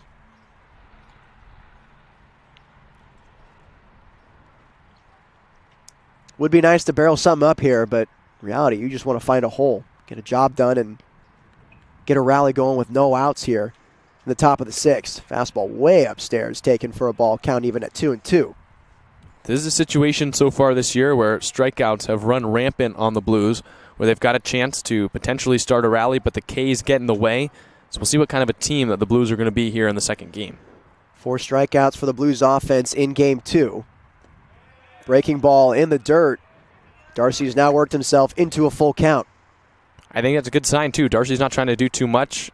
Sometimes on that pitch, the hitter's eyes can light up. It's coming in soft. You think it's going to be right in the barrel path, and then it breaks below the zone. But a nice, mature take. Here's the payoff from Henry. Comes home, fastball crushed out to center. Ranging back is Lanier Jr., but he'll camp underneath it. Jake Bold's got to sprint back to first base. He thought that one was going to drop. And the first out for the inning. It's a line out from Cody Darcy. Unfortunate break for him, crushing that one at 95 miles an hour right to Lanier Jr. And that's the second one today that Darcy's hit 90 plus, and he still doesn't have a hit on one of those balls. Just an unfortunate day, and as we talked about, the Blues hitting it well in the first game, but right to defenders. That continues here in the sixth. Looks like we're going to have a new pitcher stepping in for the Barons. It's going to be Charles Acker out of East LA College. We're going to go to break and give him time to warm up here on the SLO Blues streaming network.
New arm for the Barons here in the top of the sixth inning. It's Charles Acker, the left-handed pitcher and secondary outfielder out of East LA College. Acker stands 6'3", 215 pounds, and he struggled a little bit so far here in league play. A 12.6 earned run average. That is 8 runs, 7 earned across 5 innings so far.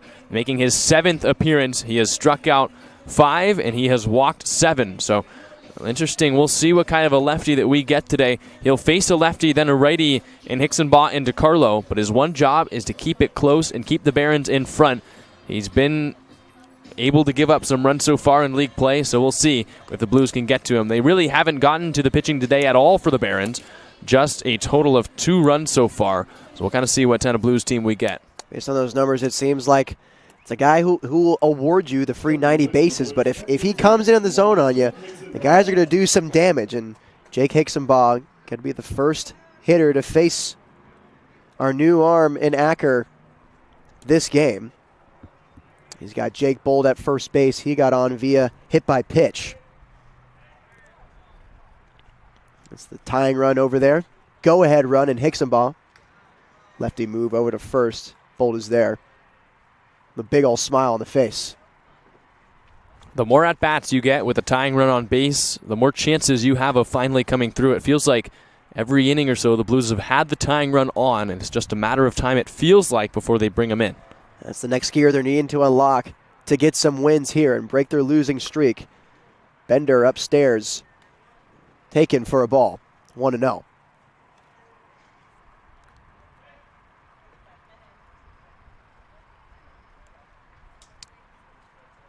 Jake Hicksonbaugh doing a job here, wanting to do a job here, trying to move Jake Bold from first. Almost gets him with that lefty move, but he's back in safely. Bold still rocking that smile, but I think he wouldn't have the smile if he got picked off. He was leaning towards second, maybe an indication he's going to try and steal. But as soon as the move happened, he made a lunge towards second, realized the ball was coming, and he was like, oh shoot, got to scramble back, and just got in. That would be his 5th stolen base attempt of the year if he were to go. Coming home is Acker, and fouling it off is Hicksonbaugh. Count now even at 1-1. Bold could just be also just being deceptive over there at first base, just trying to get in the mind of Acker. Maybe trying to get him to throw him some balls, maybe award Hicksonbaugh a free 90 with the walk, continue something sort of a rally. He comes home, fastball taken for a strike on the outer corner, now 1-2 to the left-hander from Monterey Peninsula. Well, Acker has Bold thinking. That time a pitch, not a pickoff move, but Bold was leaning back to the first base bag. So that move definitely still in the head of Bold. Acker comes home. Slider in the dirt, taken for a ball. Good leave by Hicksonbaugh to leave that down.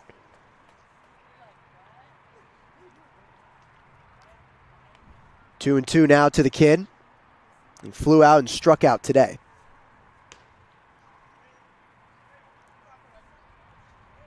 Acker long hold, keeps checking over on Bold.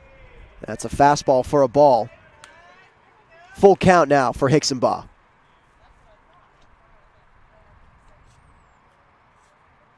Acker wanted to get him out, chasing on the slider. I wonder if he goes back to that pitch here. Does he have the confidence to throw it 3-2? Down the hill, it's a fastball lifted in the air. Converging on it is Diaz and Lanier, and Lanier will not come down with it, although he was making the call. It's Diaz making the snag for the second out of the inning. Well, Hicksonbaugh, a nice battle, hit that one at 81, just a little bit underneath it. And that's a big get there for Acker. He would have walked the tying run into scoring position had he thrown ball 4. So good job going after Hicksonbaugh for the new lefty. Frustrating deal for Jake Hicksonbaugh, just getting underneath that one. Some miscommunication in the outfield. That's got to be Lanier's priority. He's got to come down with it, but they make the out anyway, avoid any injury. And here's Sam DiCarlo coming up to the dish. A walk and a fly out to center. A deep fly out, might I add. He comes up against Acker, who gives him a first pitch slider in the dirt. 1-0 to DiCarlo. Well, the Barons just came out of the dugout, motioned the outfield to back up. And there's 2 reasons for that. Of course, DiCarlo with the deep flyout his last time up, but also playing no doubles defense. They're trying to keep everything in front and ensure that the furthest Bold can get is third base. Acker again coming home. Fastball misses. 2-0 to DiCarlo. Now you're in a count where you're getting something where you can drive. That's where that outfield play is coming in handy. Wanting to contain the second baseman from the University of Washington. He stands in 2-0. Acker still looking at Bold. Skips it in the dirt. Bold takes out for second base. Running throw from Dorado, and Bold slides in head first safely. So stolen base by Jake Bold. Dorado tried to make looked like a shortstop on the run, trying to make the throw to second base, and it just wasn't in time. He looked like Patrick Mahomes trying to make that play, and just not enough time. Got sacked at the last second, I guess. Someone's been watching quarterback. Watch the first episode on the bus. Coming set is Acker. Jake Bold now at second base. The tying run. Fastball low at the feet, and Bold takes off for third, and it's a walk to Sam DiCarlo. So the Blues got something brewing here. The tying run just 90 feet away. The go-ahead run is now at first base. At the corner, it's Jake Bold and Sam DiCarlo. And Darius Price will be the one trying to be the hero in this game for the Blues and keeping them in it. This is a big at-bat for Darius Price. Struggling a lot in league play, trying to find his swing. He doesn't have a hit since his first league at-bat, which came back on June 11th, so well over a month ago. He can make up for all that if he can get the Blues tied or in the lead here. Trying to change it around. He can do it with one swing here at MLB Youth Academy. He gets a fastball, hard hit, in the hole! That will score Jake Bold, and Sam DiCarlo will advance to second base, and this game is tied. Darius Price comes through with the RBI single. And that's a huge swing. Way to get out of the slump. You do it by tying the game, and you give the top of the order a chance to take the lead here. It's a big swing for the Blues. They needed to score here in the 6th. And Darius Price just made that look easy. He just got a fastball center cut, just put a nice swing on it. 89 miles an hour, finds a hole. Made that way easier than it looked. Wasn't waiting around, didn't let the moment get too big. He just stepped in and said, I'm him. Made the team pay the price, but now it's Jacob Ruley, top of the order up, and he takes the curveball for a ball. So the pitching move does not work out for the Barons. They bring in Acker to try and get the lefty Hicksonbaugh. He gets him, but then he allows back-to-back base runners here to the 2 righties. It was that mistake, the hit by pitch, that came in to bite the Barons. That was Jake Bold coming in to score. Now a tie game. Fastball chopped foul towards third base coach Steve Tolley. Now 1-1 to Jacob Ruley.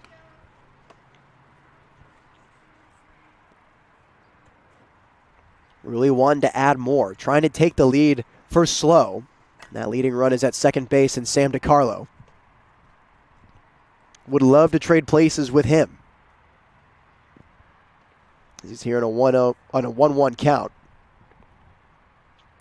Acker, 3 looks over to second base. Finally comes home. Curveball. This one's deep to left field. Diaz ranging back on it. It's gone off the scoreboard. Jacob Ruley gives the Blues the lead with a 3-run blast. 96 off the scoreboard in left field.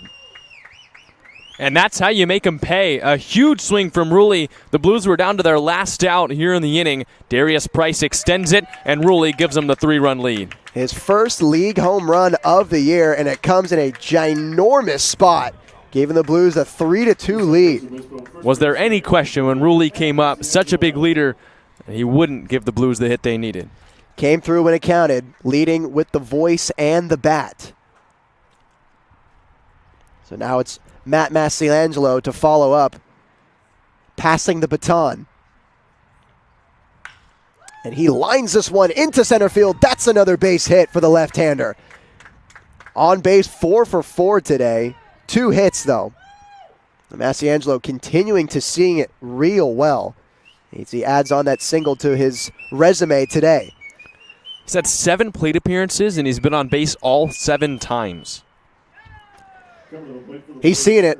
That's a hot hitter right there. You might be selling him short. Yeah. All with 2 outs here for the Blues, too. And now Jariah Lewis looking to continue the rally with Massiangelo at first base after the single to continue the rally. Fastball, this one's out to right field. Troy McCain giving chase on it. He's at the wall and makes the grab. Jacob Ruley busts it open. Now 5-2 leading San Luis Obispo Blues here on the SLO Blues streaming network.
Caden Tynes now pitching with a 3-run lead, and he's going to face Max Diaz to lead off the bottom of the 6th inning. He's going to following up is Andrew Ramirez and Troy McCain.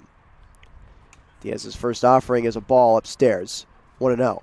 The Barons were playing the Blues so well here in the doubleheader, and as we headed into the 13th inning, the first really blow-up frame for the Barons, and it really could cost them this game. 2 big swings, a single from Darius Price, and obviously the 3-run home run from Jacob Ruley, giving the Blues the lead.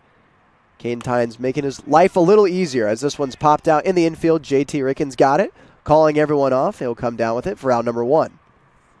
And now Caden Tynes' job is, because he's got the 3-run lead, pitch strikes, get the Blues home, get the Barons as quickly as possible. You don't want them to have a chance to build momentum. A shutdown inning here could go a very long way. Trying to wrap this one up, trying to rely on the defense continually. As Andrew Ramirez is up now, grounded into 2 double plays in game 2 as this one's taken for a strike. Ramirez wanting to get some lift on the ball. Blues trying to continue the narrative for him in game 2. Curveball hits him right in the back. It's the 4th hit by pitch of the day for Caden Tynes. Now Andrew Ramirez is at first base for Troy McCain.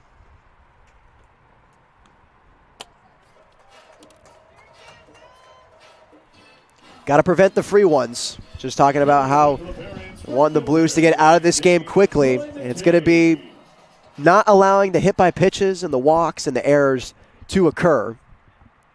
But you still got a chance here to get a ground ball with Troy McCain up. He singled and flew out to right in his past 2 at-bats. He's 1 for 2 today. As here's a curveball to the Cuesta right fielder, taken for a strike. Tynes at 62 pitches. Efficiency defined.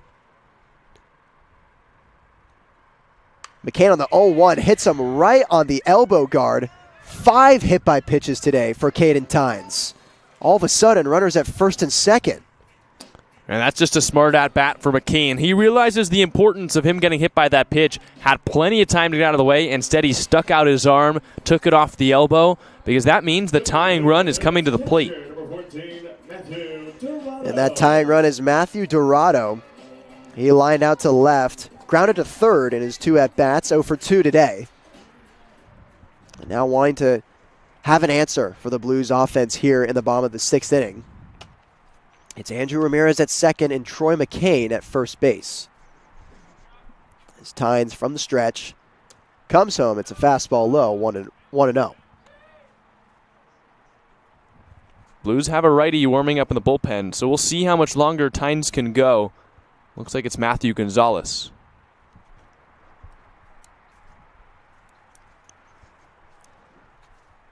1-0 to Dorado. Tynes comes set. Big breath. Curveball. Looked like he tried to get hit by that one, but it's taken for a ball. Dorado looked like he threw his head at it.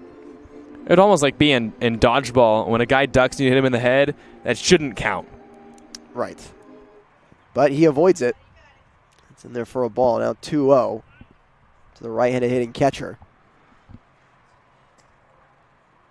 Tynes again delivers a fastball, fouled.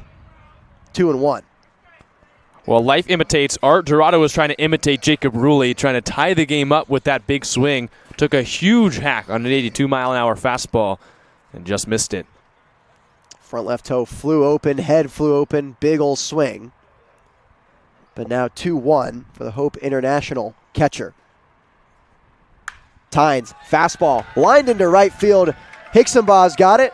Held up at second base is Andrew Ramirez, but there's a single for Matthew Dorado, and he continues the rally for the Barons. Now the go-ahead run steps up to plate.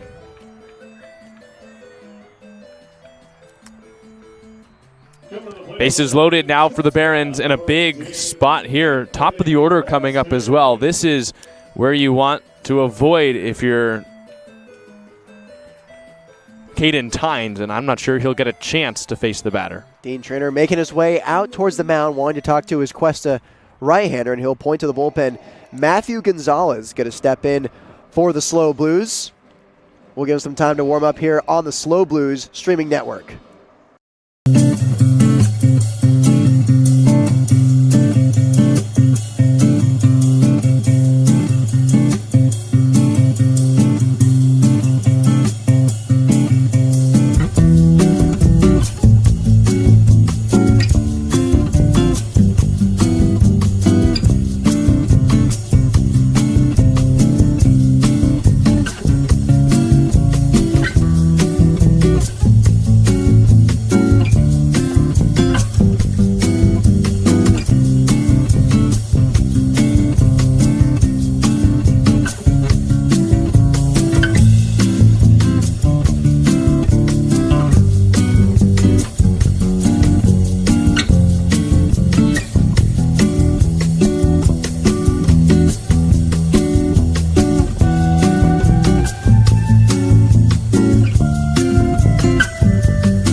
New pitcher for the Blues, it's Matthew Gonzalez, the portal right-handed pitcher from Longpoke.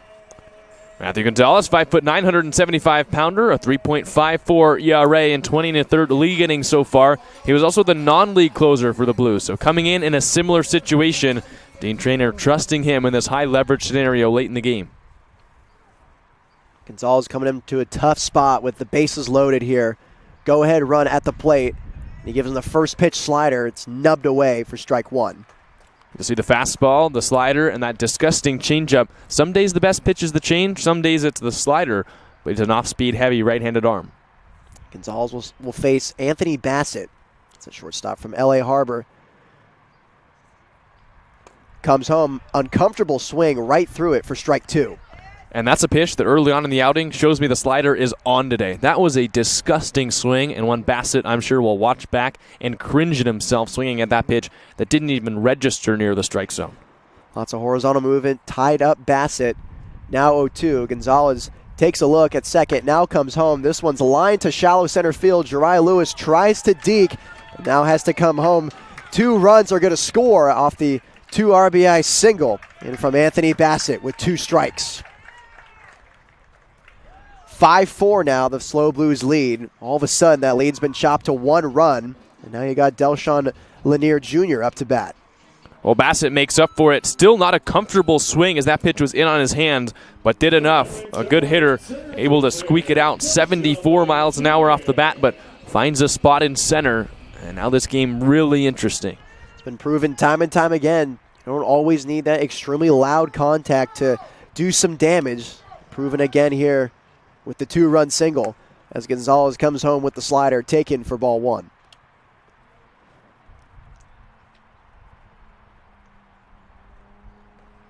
So now it's Matthew Dorado at second base and Anthony Bassett at first. Gonzalez, slider, Jake Bold has to use his right arm to prop himself up, but it's taken for a strike.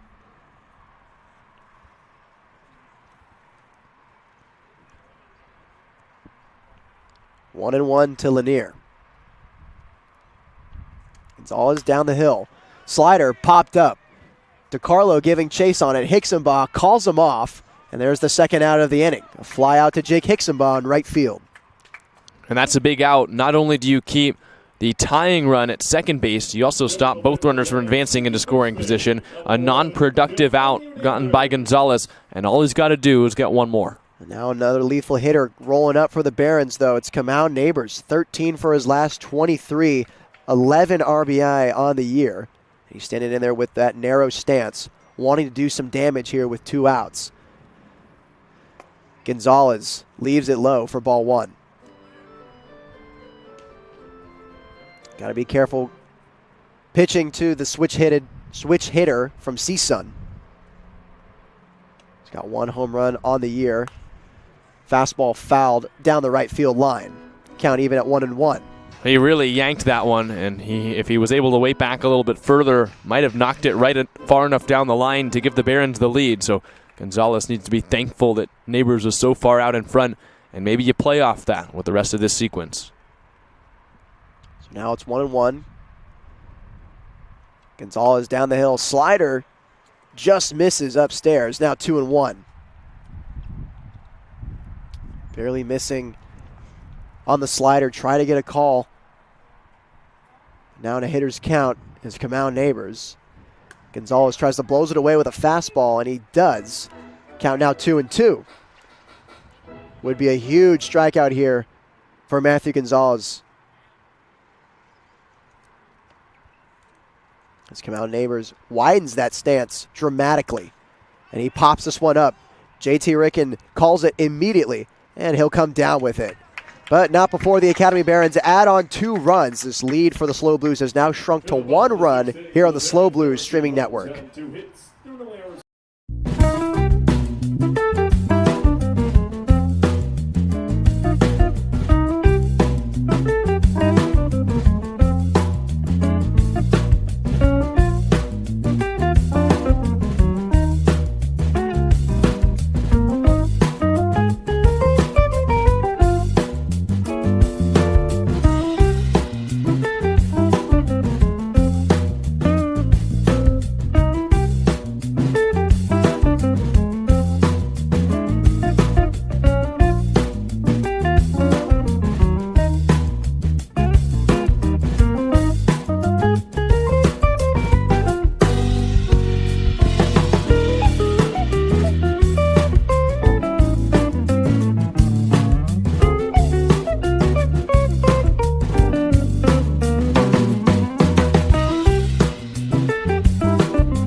right-hander for the Barons. It's Calix Armijo coming out of Cerritos College. He's pitched 13 2/3 so far this summer with a 6.59 ERA, 11 strikeouts to his 10 walks and the 10 earned runs. And the first guy he will face will be the third baseman, JT Ricken. Ricken with 2 strikeouts on the day, also popped out to right field. Looking to add some insurance after this game got awfully close with 2 runs given up last inning in the 6th. Now a 5-4 Blues lead. JT Ricken just wanted to get on some way, wanted to get that speed on the base paths, make some magic happen for SLO.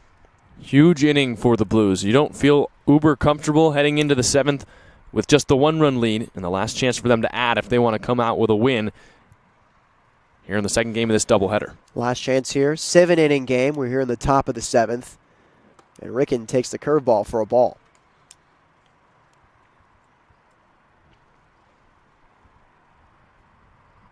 Calix Armijo with the slider fastball combination. Saw those happening in warm-ups. And here's a fastball taken for another ball, now 2-0 to the portal third baseman.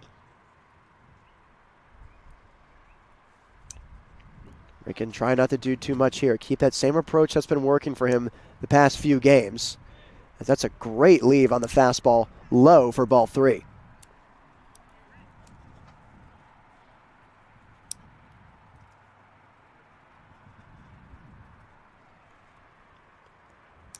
(3-0), taken all the way. First strike, 3-1. Both teams right now with 6 hits. Score different, 5-4, 5-4. He comes home on the 3-1, and Ricken swings right through it on the fastball. It's only 85 miles an hour, but Armijo definitely has the fastest velocity we have seen all game. It's the heavy fastball. Looks like it's coming in hot out of the hand. The high spin rate as he comes back with the curveball, and Ricken taps it back into the on-deck circle. You can hear it coming out of the hand of Armijo, hissing towards Dorado.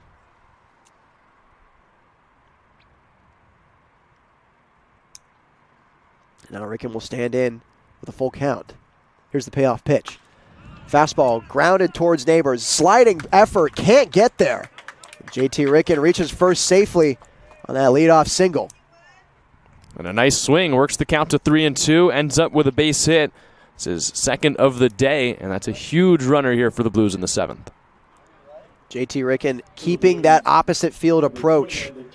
Not hitting it awfully hard, but still doing the job. Getting a speedy base runner on the paths, as now Jake Bold standing in the box before anyone is ready. He wants to get to hacking. A ground out to short, a fly out to center, and a hit by pitch. He came around to score. This is another towering shot. Troy McCain is calling it, and he'll come down with it for the first out of the inning. So Jake Bold going first pitch, hacking on the fastball, and just misses it.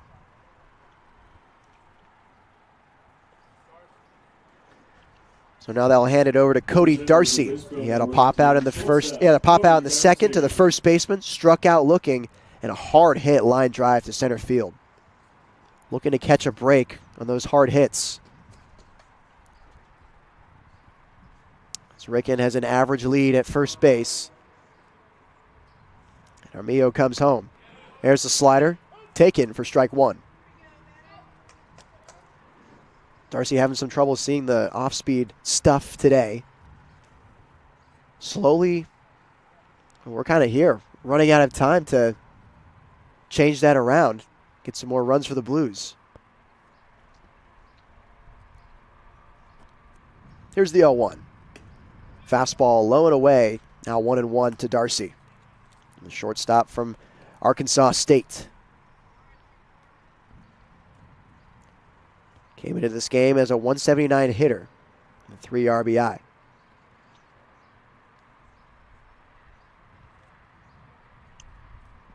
Ricken inching off first base. Armijo's set. He comes home. Fastball, Darcy. Oh my goodness. On top of the batter's bubble in left field. He knew it immediately. That is a huge home run for the SLO Blues. Well, the Blues get insurance, and they might need to check the insurance, the Barons, on that batter's bubble. Cody Darcy with an assault to left, 100 off the bat, 333 the distance, and I think it went even a little further than that. And that is a huge swing of the bat, maybe the biggest of the Blues season. He just attacked that fastball, and it was a towering shot, clearing the wall, well clearing the wall. And yeah, might need to check a hole in that batter's bubble. I'm not going to be safe tomorrow, I guess, if the Barons have to take batting practice. Sheesh, Cody.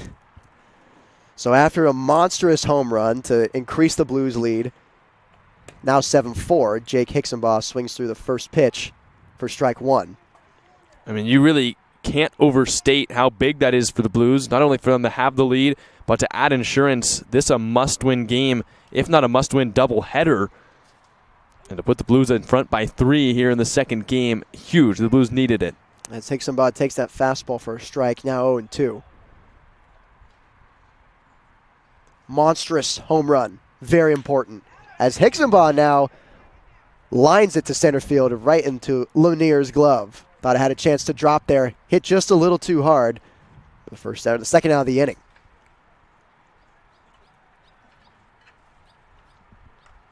So now Sam DiCarlo stepping in here with 2 outs. He's got 2 walks and that deep fly out to center.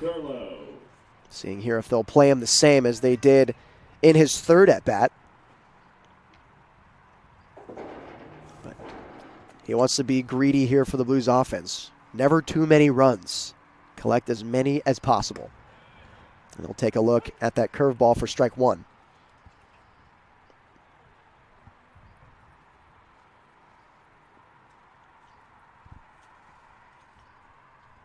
Armijo.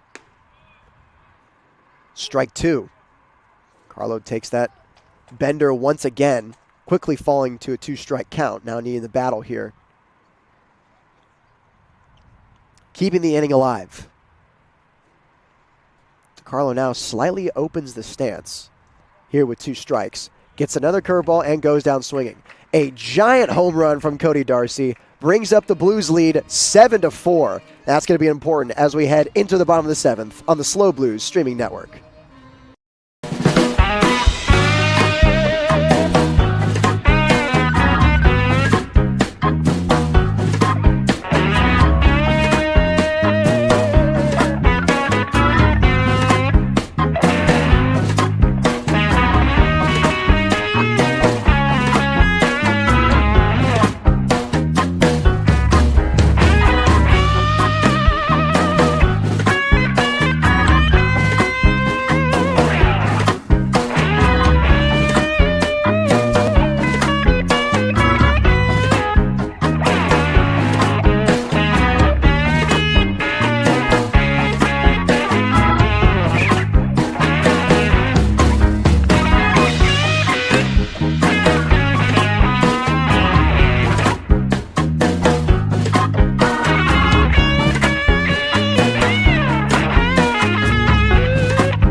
Last chance for the Academy Barons, and it's the middle of the order. Dylan Lena leading things off here in the bottom of the 7th inning as Matthew Gonzalez starts him off with a curveball taken for a ball.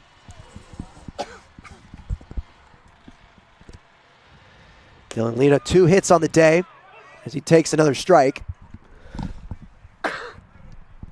And Gonzalez going after him, working quick now with a 3-run lead. Another fastball taken now, 2-1. A double and a single. Also grounded out to third. Here's the 2-1. And that's a slider. Little early on it is Lena. He fouls it down the third base line.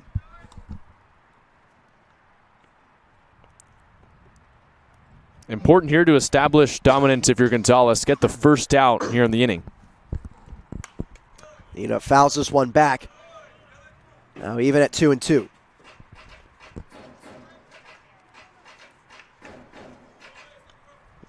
Nina needing to battle here, trying to keep his offense alive. As he takes fastball upstairs, count now full, 3-2.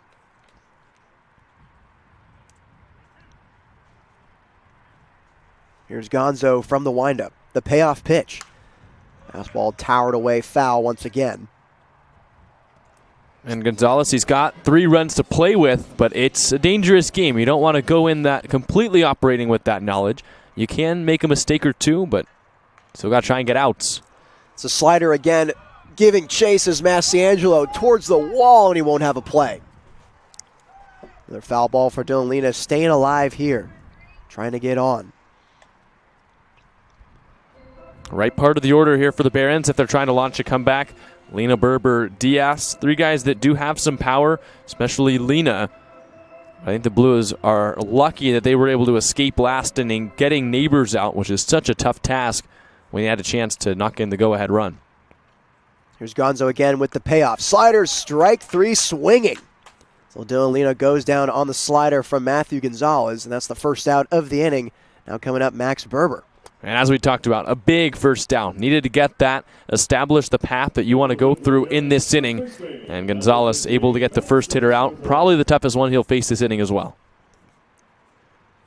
Comes into Max Berber on the slider, leaves it upstairs for a ball. And has a big strikeout, the most lethal hitter you'll see in this lineup. And he handles him with the slider, working quickly now, 2-0 after that fastball low.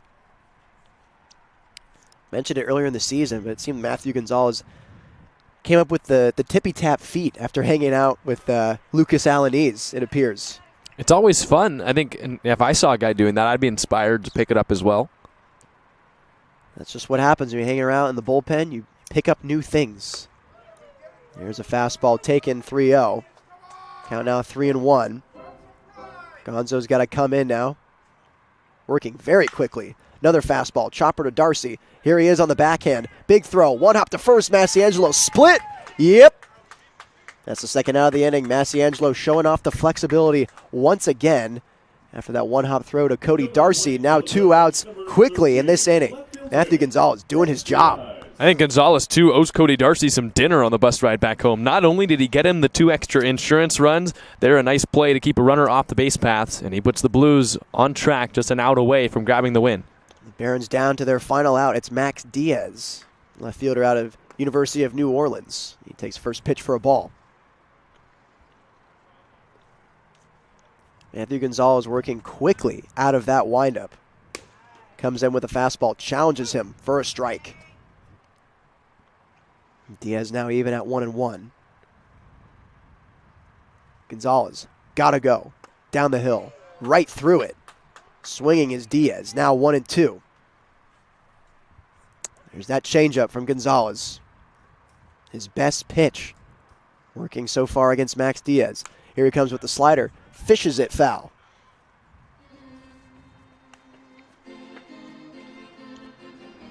Gonzalez 1 strike away from clutching the SLO Blues win. Here he comes. Slider, strike 3, swinging. And the SLO Blues clutch game 2 against the Academy Barons, all thanks to that Cody Darcy home run that gave him some extra insurance in the top of the 7th inning. That was huge.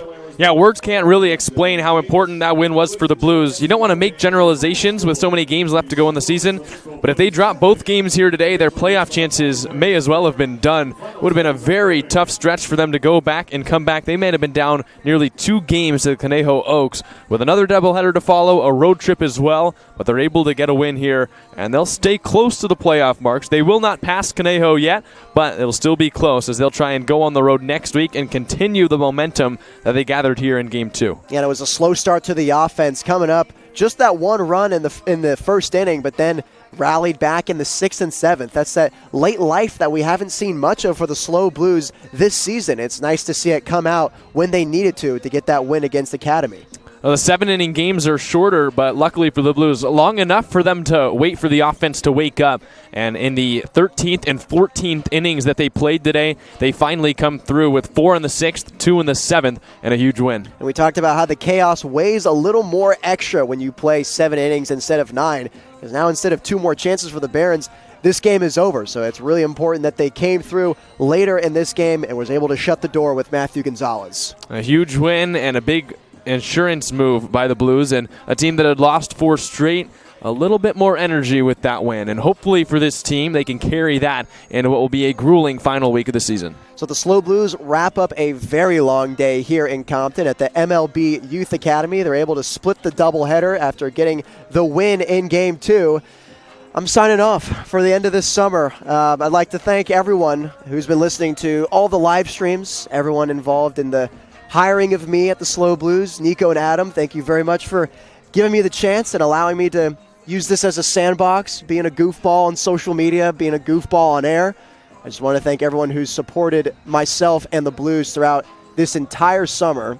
I will miss all of you, and I just endlessly can't thank you guys enough. Well, I want to thank you, Nate. You've made my job 10 times easier and gives me someone to say my stupid things to on the air. And I'm going to miss calling the rest of these games with you. And I think the Blues are going to miss you around the dugout. And all the fans will miss you here on the SLO Blues streaming network. Definitely a summer to remember. I'll remember this one for as long as I live. Thank you, everyone, for giving me memories and, once again, the opportunity to be the co-voice of the SLO Blues. So we're going to sign off now here in Compton, California. For Jack Smith, I'm Nate Mills here on the SLO Blues streaming network.